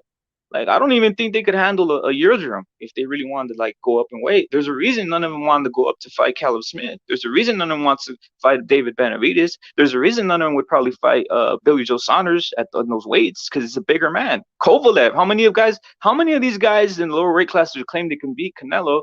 Even Lara, right? He was talking mad shit. He always claiming that he won the fight, right? I saw Lara. He knocked somebody out at 160. What's this guy's name? I did it on a PBC card. I saw the highlight. Yeah. Yeah, I don't think he could go up and beat Kovalev though. So that's what I'm saying. Like, it's different, man. Like, people are not thinking. They're just thinking of seeing a guy. They're seeing a guy's face and body, and they're saying this man is. Look at the way he moves. He can beat Canelo. Like, that's not the way it is, man. I'm telling you, it's different at 168 and it's different at 175. They gotta applaud what Canelo's doing. Danny Jacobs would fuck up a lot of these guys if they really wanted to play games like that. Oh, I mean, definitely, bro. Like, I mean, I think a prime Danny Jacobs, like, I think there might be something in the lifestyle. It's like, well, once you fight Canelo, bro, you're, Danny Jacobs, he got paid really well. Like, I think his net worth is over 10 million. You know what I mean? Yeah, he's got paid like 8, I think, for that fight, man. Yeah, exactly. He got I think he got 8 too. And it's like, with the other money he's made, like, the guy's comfortable. You know what I'm saying? But I think a prime Danny Jacobs I would favor him to beat Charlo. I'd favor him probably. And you know what? I think he beat Deverenchenko. I'm like, oh my God, no, dude. I thought he beat Deverenchenko clean. That was my opinion on the fight, anyways. He was the first to do it.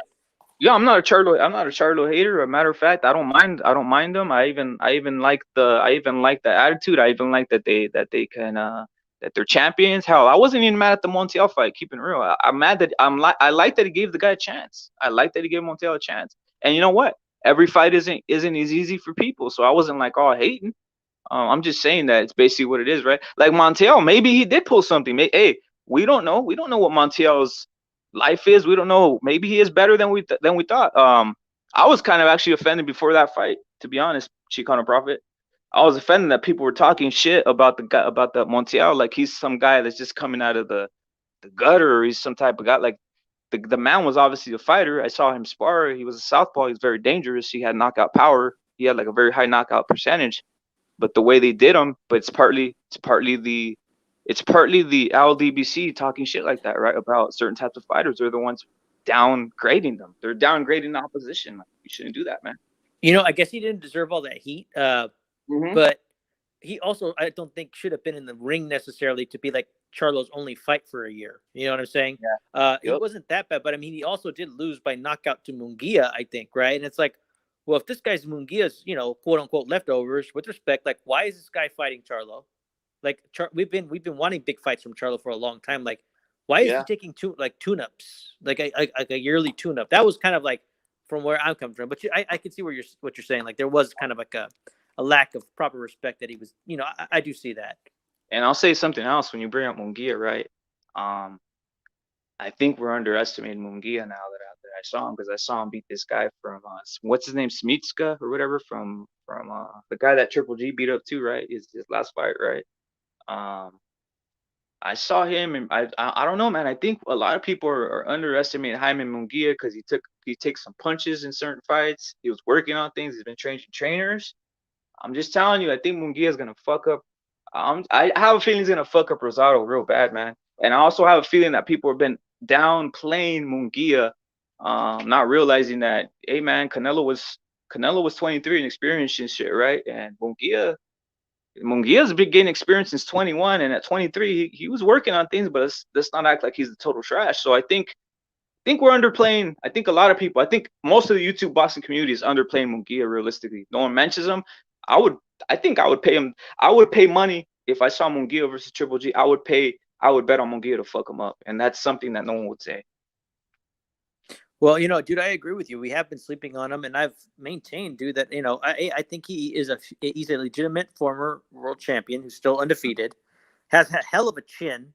Like I think the only questionable fight that he had was maybe the Hogan fight. Like, I'd have to go back and rescore it, but I didn't think it was like a travesty robbery or nothing when they gave it to Munguia.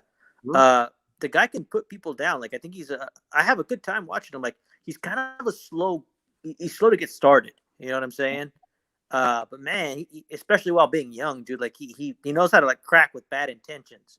And he's very entertaining. Like I say, I'm enjoying the ride while I can. Like, you're right. People have, for some reason, like, because he's like this because he is what he is. Like for some reason, people just want to give him shit. But I'm like, hey man, he's a very good representative of, I mean, he's not giving the Mexican boxing a bad name. Like he's a world champ who moved up in weight. Who's actually ranked. You know what I'm saying? Yeah, and something else, he's working with different coaches, and sometimes when you move coaches, you start learning different things, and for you to adapt to each fight and to show something. Like literally when he fought what's his name, the guy's name, the guy who freaking tore his whole lip off. When he fought the guy, Oh, I remember that. Yeah, I don't remember the guy's name. yeah, he was using Oscar De La Hoya's coach, and you can tell. Go look at tapes of Oscar De La Hoya when he was under that coach. He was doing the same style, and also when he won the championship versus Ali. Remember the Ali? They say he was undersized or whatever. That guy Ali who had the Oh yeah, belt. Saddam Ali. Yeah, I remember that fight. He was using the same tactic, and go look at him. Go look at him. I forgot the coach's name, but go look at De La Hoya fight under that coach, and then go look at Munguia. He's literally using the same tactic, and I'm like, wow, Oh yeah, Robert people aren't Alcazar. realizing that. Yeah, he's using the way he holds distance and throws power punches, right? He's using the same thing. And when I saw him fight versus this guy, Smiranata, I can't pronounce his name. He's from Poland, right? He was fighting like fucking like Morales. I was like, what the hell? He's throwing the uppercut. He's doing the little like step in uppercut and hook. I was like, people are sleeping on the way this man is learning shit. I'm like, what the hell? And like I said, I'll bring this up to this, right? Canelo at 23, you just go look at his movements. He was still learning, man. He was still learning, and obviously he got caught by Mayweather. Uh, Give Munguia. People need to realize Munguia might be on track to do something special in the future, and they're kind of underestimating a lot. And I can't wait to see the Munguia versus Rosado line. I love Rosado as a fighter. I actually bet for Rosado to beat the bully, right? But I just think that they're really underplaying Munguia, man. I don't know, man. It's just weird to me. I noticed it. And also the other thing you brought up, which was interesting, and this is very underplayed, is how he beat up on what's his name? He knocked out the man. What's this guy's name? Where we're talking about with Charlo. Oh, he beat Montiel by KO. Yeah, and guess what? They said it's trash. So Montiel, he knocked out Montiel, and they're saying it's trash, right? And he went life and death with Charlo. So what does that say? Like literally, there's a lot of little things that are adding up. Like I've been seeing, and I'm thinking, like, man, I think I don't know, man. Just numbers and shit that's showing is just like different. I don't know. It's just weird to me. Dude, you know Maybe I'm what? wrong. No, you're not, bro. I've noticed it too. I picked up on it. I've said it to colleagues offline, and I said, "Oh man, we should enjoy the Mungia train." You know what I mean? He's not doing bad, man, and he's entertaining. Like, why not just enjoy it? You know what I mean? Like the negative connotation, I don't understand either. Who do you? I mean, have you had a chance to assess the fight against Rosado and what you think about it? Yeah, I think fucking Munguia is gonna demolish him. From what I've seen, I'm serious. I literally think Interesting. he's gonna demolish him. I'm telling you. Go back and look. Go back and look at. Maybe you don't have to go back and look, but I'm telling you, look at the way he moves. Turn on the tape of Eric Morales, right? Turn on tape of Eric Morales versus any competition. Doesn't need to be Manny Pacquiao. It can be anybody, right? Look at the way he goes in with his uppercut and punches, right? And then he throws rights and he even the footwork, right? Then go and turn on the tape with Sadi Menta. I think that's his name. The recent fight with Munguia. Turn on that tape. Literally, the man's emulating Eric Morales, and that was only 2-3 camps with them. I'm telling you, he was emulating Eric Morales. And what's crazy is I saw his style change totally from what as the coach of Sergeant. Is that the name of the coach from De La Hoya, Sergeant? Or is that the guy, the Serramenta? That's the guy we're talking about, right? Well, in any case, he literally changed his style from the way the coach of De La Hoya had him going, which is like an outside power punching style, the same way he had Oscar. He literally changed it to Eric Morales, and I was like, what the fuck? And no one mentioned this shit. It's fucking crazy. Interesting. What do you think about his ring IQ? His ring IQ is starting to go up fucking immensely. I'm telling you, man. I just see something that I might be. Maybe I'm hyping it a lot or something. But when I saw the fight with Zermenta, I was fucking shocked. I was like, I was looking at it. I was on. Why is no one? I was thinking, I'm gonna look on YouTube, see if anybody's talking about like the motherfuckers emulating Eric Morales. All of a sudden, like two camps, right? No one's mentioned it since. This is the first time I ever mentioned it because it came to mind as we're talking about the Charlo opponent, right? But yeah, man, I'm telling you, his IQ's getting up there. And his body's filling in. His body's filling in. His power's coming. So it's gonna be real destructive. Look out for this, right? Did Beck the Bully put down Rosado in the first round? I think so, if I remember right. He put him down with the body shot. All right. Um, I'm telling you, it might be something different. People might be sleeping on it. The hype might be high for this fight, and what's his name might do Rosado dirty fast. I'm gonna Well, bet. I'm telling you. I think that'll be a legitimately very good win for Munguia, and then people will have to take him seriously after that because people are high on Rosado with this kind of like this renaissance of his career. You know what I mean? Uh-huh. No, it was who Munguia fought. What is Sergeant? Are you saying that I'm fucking bullshit? You think it was that Munguia fought the shitty Ceramenta? Is that what you're saying? Maybe I'm overhyping because Ceramenta was shitty. Is that what you're saying?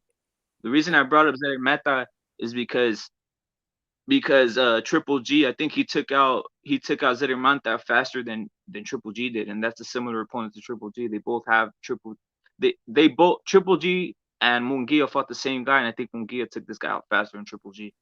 Dude, That's why.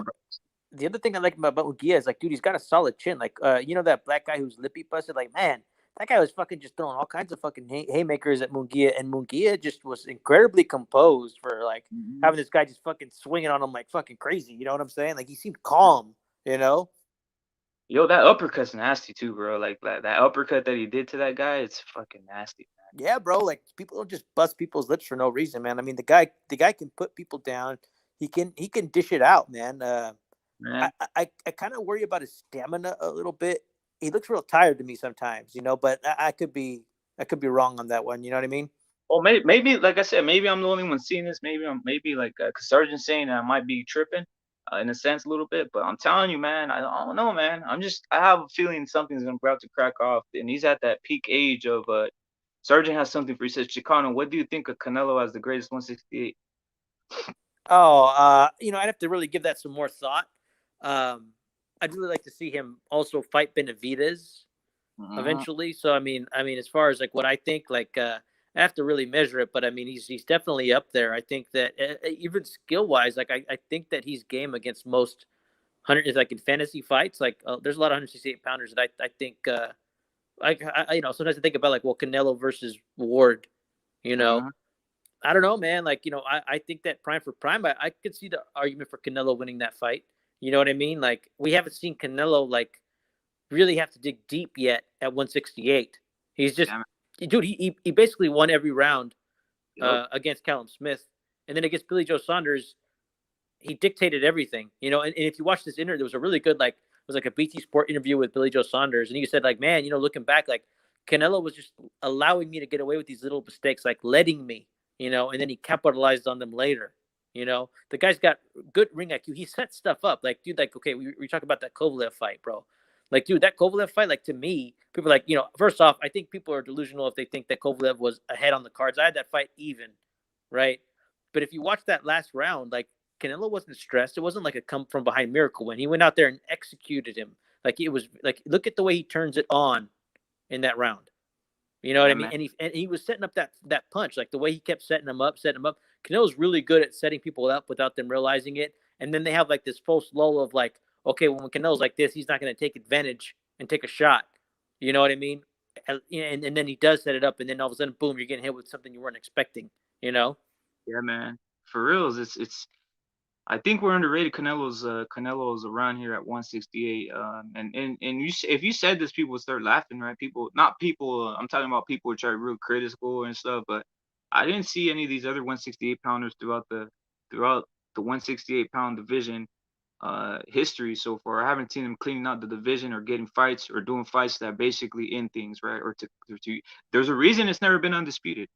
Right, everybody stayed comfortable, or they want to stay safe with their belt in their own little corner of the world.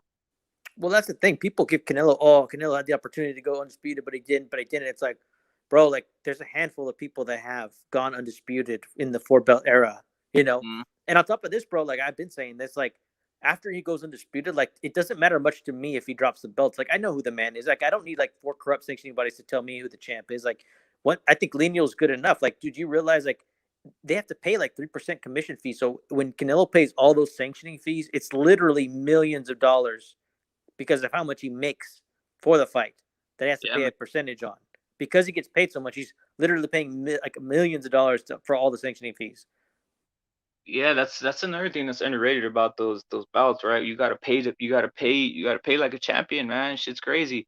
But it is what it is. Canelo can do that, and you think that's the reason? Or are you saying that's the reason that might be like a lot of guys that stuck with their own little belt and didn't want the fucking multiple belts? I heard Bob Arum say something to that effect too. He's like, why do you need more belts? You want to pay an exorbitant fee? I think he told that to like Teofimo or some shit like that.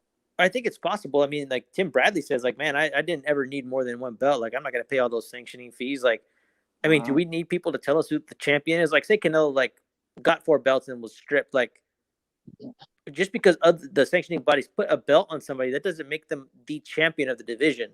Because ultimately, okay, don't get me wrong. Like, there's always going to be, like, the next guy to see. So, like, nothing's ever settled, right? But if you beat all the top guys in the division, well, then you're the best guy in the division until you get beat or you move up in weight class. Yeah, that's true. That's true. And well, I'll tell you this: the double standard would exist with Canelo. If he didn't have a belt, they'd be shitting on him for that, even if he's like fucking undefeated. Oh, totally. He don't have a belt. He's not the champion. He don't even have a belt. You know how it'd be, man. Bro, it's hard to argue, dude. And it's like I sit there and I say, okay, like, I can't believe some of the comparisons I hear. Like when people compare him to Tank, they're like, oh, I'm like, okay, well, are we comparing what Canelo did like up to 20, like 26, like Tank's age? Like we can have that discussion. Or if you even just want to talk about like Tank's last 5 fights or last 3 fights, look at the level of competition Canelo's fought. Like, his resume stands up to anybody's, bro. You know what I'm saying? Like, it's like, people like are comparing Berlanga to him. I'm like, dude, Berlanga is a 24-year-old prospect who's doing 8 and 10 rounders. Like Canelo was already a unified champ before he was 23, fighting Canelo or Floyd at 23, fighting Lara at like 24. Like, dude, the guy was way ahead of the game. The only person right now who could possibly outpace him would be Teofimo if he continued on. You know what I mean? And it was succeeding in multiple divisions the way Canelo did. Like, he's the only one who could stay on that pace currently. It's gonna be a while till someone comes like Canelo, man. I'm telling you that. Like, it's gonna be a while till someone emerges, and it's gonna have to be somebody who's dedicated. It's gonna be somebody who has never been knocked out in sparring. It's gonna be somebody who I'm gonna tell you something, right? We talk about sparring and all these guys, right? If there's tape of you getting knocked out in sparring, you probably have a weak chin. Because do we ever see a tape of Canelo? And you know that tape would get leaked for sure if Canelo was getting knocked out in sparring somewhere. Triple G.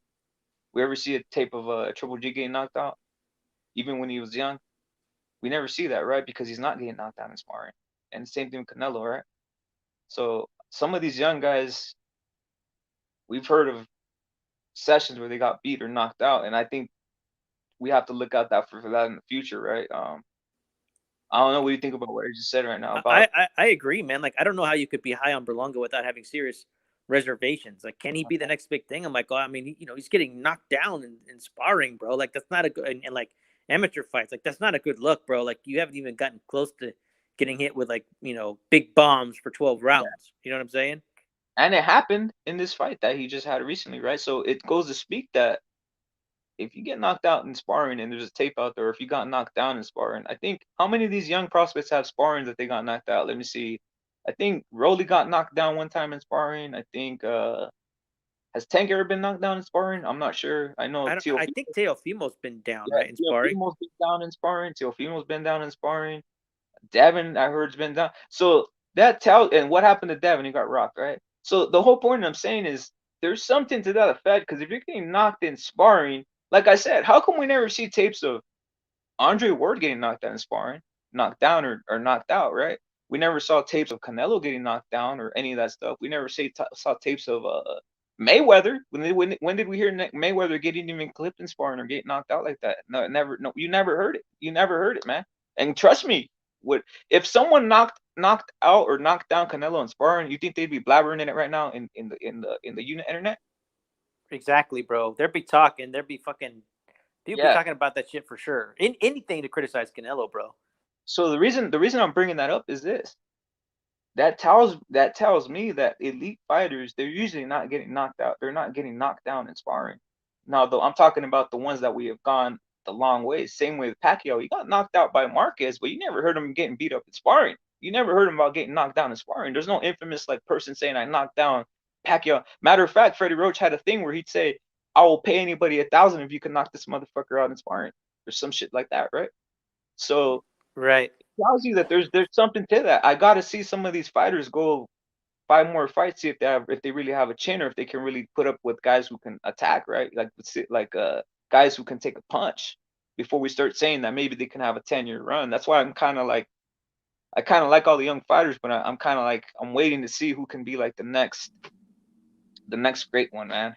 Exactly. Like, can Haney take a chingazo? Can Ryan Garcia? Like, he's slowly starting to impress me, but like, I still have my reservations. I think Teofimo is a beast. Like, I think he's got a chin. Benavidez, being so young, definitely has a chin. I think Rayo put him down though, right? That's the point. That's the point I'm saying. Like, He did. Yeah. So Yeah. that's what I'm saying. That's what I'm saying. Like that might just be an anomaly or it might not. But what point I'm saying is, which is, I've never heard that happen to Canelo. Yeah, I guess you're right. I think it's he's Canelo. He's definitely got that he can rely on. Like it's a huge advantage to have a good chin. If you're chinny, like fuck, like that's not a good thing. Like to be able to withstand and to keep the balance the whole time. Like there are some people who kind of like hit the ground quite a few times, but that doesn't mean it's the end of the fight. But I mean it's really disadvantageous. Like Marquez, he got knocked down against Barrera, Caceres, against Pacquiao all those times. Mayweather, but he wasn't like chinny. And I wouldn't necessarily say it's a balanced thing, but maybe kind of because Marquez is an extremely balanced fighter, but kind of like, I don't know what the word is, like caught off guard. Like I never thought, oh, this guy's in trouble. Marquez always sprang up. What do you think of that? Yeah, you're right. Like he got dropped by Pacquiao a couple times too, right? And I never ended. 3 times in the first one, once in the second, and then in the fourth too. And you still never got the thought when he was getting knocked out, he was gonna get ended, right?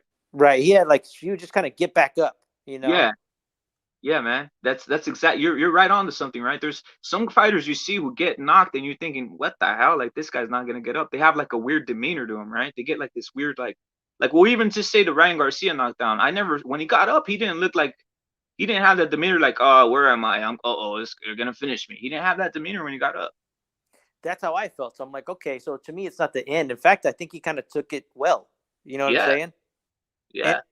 And I think that's the first time he'd ever been down, like in, I don't know about sparring, but I think they said that's the first time he's ever been down, like in either amateur or professional fight. Yeah. What do you think about William Zepeda? I had to get that one because Sergeant asked, man. He wants to know what you think about William Zepeda. I like watching him. He's very entertaining. You know what I mean? Like, I think he's got good skill. I think but that skill set will limit him. You know what I mean? Like, he's not, he's kind of like I don't want to classify him as like a negative fighter. I mean, this is the guy who fought Branchik, right? Yep. And lost to Ramirez. Yeah. I mean, I think he's okay. Oh, no, it's the guy who beat up the guy from RBGBA, that Hector Tanahara. He's like just shocked everybody. He's a 135 pounder. He beat the shit out of Hector Tanahara. I don't think I have a line on that guy yet. I'm gonna have to. I don't know. Check him out. Yeah, I'm gonna have to check him out, bro. I'm still trying to. Honestly, bro, I feel bad about this. Like, I'm slowly getting more into the lower weight classes. Like, I've really come to appreciate them lately.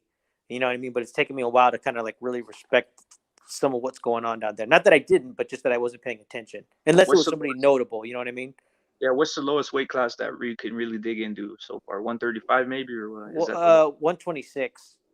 Yeah, 126. That's not bad, brother. Because 126 is pretty that's pretty mainstream, right?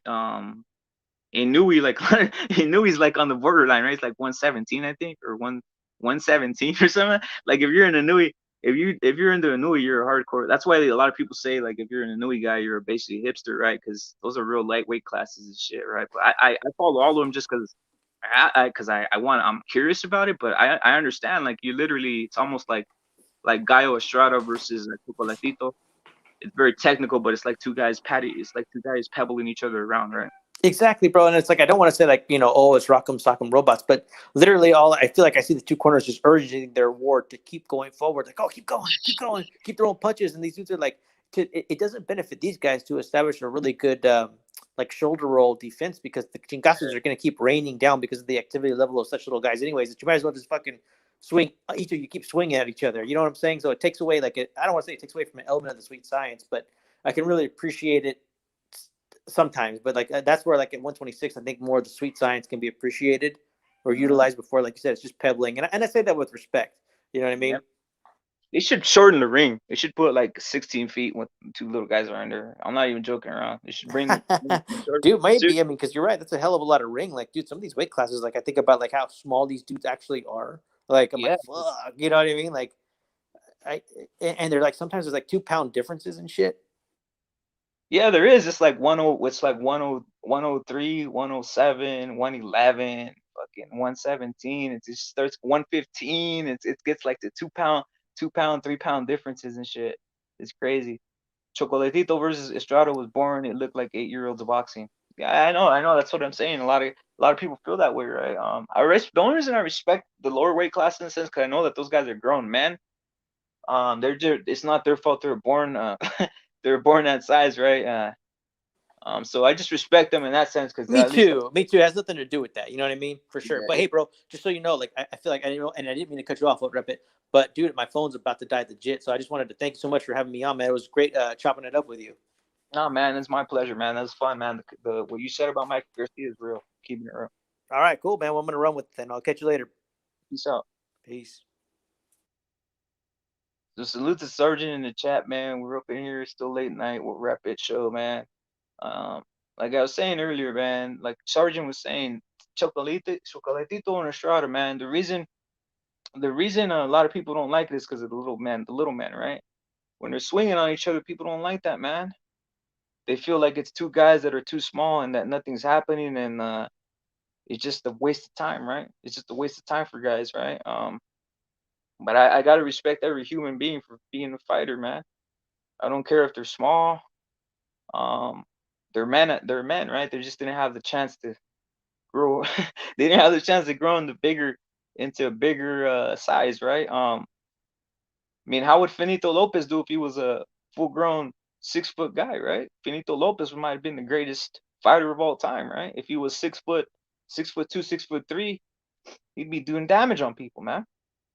So it is what it is. We can't blame him for being born that size, man. That's why I kind of agree. I kind of agree with the yo, yeah, Sergeant saying I have respect for small dudes who can finish dudes like Zarat. Yeah, those guys are, well, Salvador Sanchez we can say is a small dude too, right? He was a small guy. He'd fight guys that were small like Azuma Nelson, right? But they finished, man. But I think the small dudes would finish if it was more rounds, right? Yeah, Finito Lopez was KO guys, like I said, like Sergeant's saying. But that's why I said if he was 6 foot 2, he'd be the great. They'd say he's the greatest thing of all time. Or if he fought welterweight, right, you'd say he's the greatest of all time. Period. There'd be no debate. There'd be no debate with Finito Lopez, man. He'd be the greatest of all time. Period, guys. The thing, like I was saying about weight classes, I'm not even against the Bridgerweight, man. I'm not even against the Bridgerweight, the weight class of WBC. I think that the WBC Bridgerweight is all fine with me, man, because something that it's something that basically can help people, because there is a massive distinction between being a heavyweight and being 200 pounds or something to that effect, man. It's real, man. Like literally, the Bridgerweight is necessary, in my opinion. And now there's the advent of the super heavyweight, right? Tyson Fury is a super heavyweight, man. Literally, he's fighting Usyk. He's fighting Alex. If you'd fight Alexander Usyk, man, that'd be a mismatch. Like, it's the weight is crazy. Sanchez KO the great Danny Lopez twice. Yeah, man. Danny Redhead Lopez, he beat him twice, man. He beat Danny Redhead Lopez twice, guys. Salvador Sanchez beat Danny Redhead Lopez twice, man, before his untimely demise at 23, 23, 24. I forgot his age. He died, man, and that style we'll never see again, guys. We will never see that type of style again ever in boxing. that style died with Salvador Sanchez because, like I said before on this channel, there's certain styles that could only be brought by certain human beings in certain arenas and certain types of gyms, man. That Mike Tyson style, it died with custom model, guys. The peekaboo style died with custom models. Ever since that, you've never seen another guy bring out the peekaboo style. The Salvador Sanchez style, it died with Salvador Sanchez. I have not seen anybody utilize the Salvador Sanchez style with his various feints and the way he put his one arm up for the guard, baited you in to throw a punch and threw hooks. He'd either put the left or right up and he'd do a move and he'd duck and he'd throw a right or left hook and vice versa. He had like a little technique going. I haven't seen it utilized ever since, man. So with a lot of these fighters, they die. Danny Lopez was an ATG in 28 and a Tank barely. Yeah, man. Danny Lopez. There's guys like that we forget in history, man. There's guys like that we forget in history. Tank Davis, they already have another future for him, man. His future is basically just getting money, man, or being like a circus act. Kind of like Madomero Paz, but at least Madomero Paz tried getting the belts and tried going undisputed and shit, man. Madomero Paz was a circus act was a circus act in boxing, but he tried getting all the belts. That's why he's one of my favorite fighters of all time. Underrated, one of the most underrated fighters of all time too, man. We don't give enough respect to Madomero Paz. I say this and I'll keep on saying it. Madomero Paz was one of the slickest fighters ever, but he never got to demonstrate it. He never got to demonstrate his slickness. He never got to demonstrate his ability to be slick because he himself said, I have to go in for the knockout because they will never give me the decision if I fight slick. I love that, man. You're right, man. He put the elbow. That's what I love when he put his elbow out and the vertical jab and move left. Yeah, man. He put his elbow. You know who else had that type of elbow thing too? The two fighters I mentioned right now too, right? Salvador Sanchez, Madomero Paez, and even Chavez had that where they would put their elbows out. They would put their elbows out as they're going in. They put one of their elbows out and go, and like Sergeant said in the chat, he says that's what I love when he would put his elbow out and vertical jab. It's like a little tactic that they use. It's like an inside tactic. The Madomero Paez, but they all had little different variations of it, right? They all had different variations. Madomero Paez, Salvador Sanchez, and Cesar Chavez, they all had different variations of that elbow thing going on. But it was great to see those legends fight, man. Like I said, to me, Madomero Paez is one of the greatest of all time. Doesn't get the respect he deserves, man. He doesn't get the respect he deserves at all, man.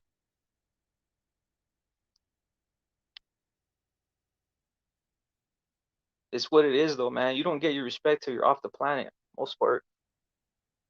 These legends don't get the respect, man. So I love when he put the Danny Lopez. Check this out, guys. Check this out. This guy right here is finally getting his respect. I didn't even give him that much hype, man. I didn't give him that much hype after the fight, but I noticed a lot of publications and a lot of YouTube boxing community was giving Emmanuel Navarrete respect after the fight. I guess I was judging it hard, but I noticed that people were giving him respect, man, because they noticed that the fight was exciting. It was more exciting than what I was giving it credit for, man. Matter of fact, point this fight versus the Mikey Garcia fight, and there's vast differences, man. This fight was way more exciting. This Navarrete fight was way more exciting than the Mikey Garcia fight, guys, by a long run. Navarrete did his work, man. He basically took out Joel Gonzalez in exciting fashion, man, and he did his thing, man. This is one of the great Mexican fighters that exist today, man. We need to appreciate Navarrete for what he's doing. He's only like 26 years old, man, and already doing big things, man. Nine title defenses. 9 title defenses. And what else can you ask for a guy like this, man? Navarrete's doing his thing, man. You can't always fight a spectacular fight, and his last fight wasn't spectacular. My main criticism was that he was begging the referees too much, right? He was talking to the referees, crying to the referees too much, but he's out here still being a champion, 9 title defenses at WBO at 126.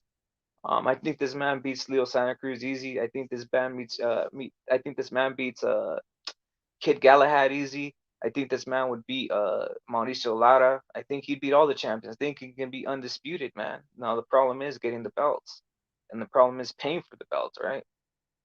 That's why they asked Bob Arum, what do you think about this guy right here becoming undisputed? Well, why do we want him to pay for all the belts, right? They told him, why do we want him to pay for all the belts? So I could see that might hold them back, man. But Navarrete is a freak of nature, man. I saw that. No one was talking about his body punching. No one was talking about his body punching, Sergeant. His body punching was on point. He was doing the job on Joet. Joet had a good, excellent game plan of playing it dirty.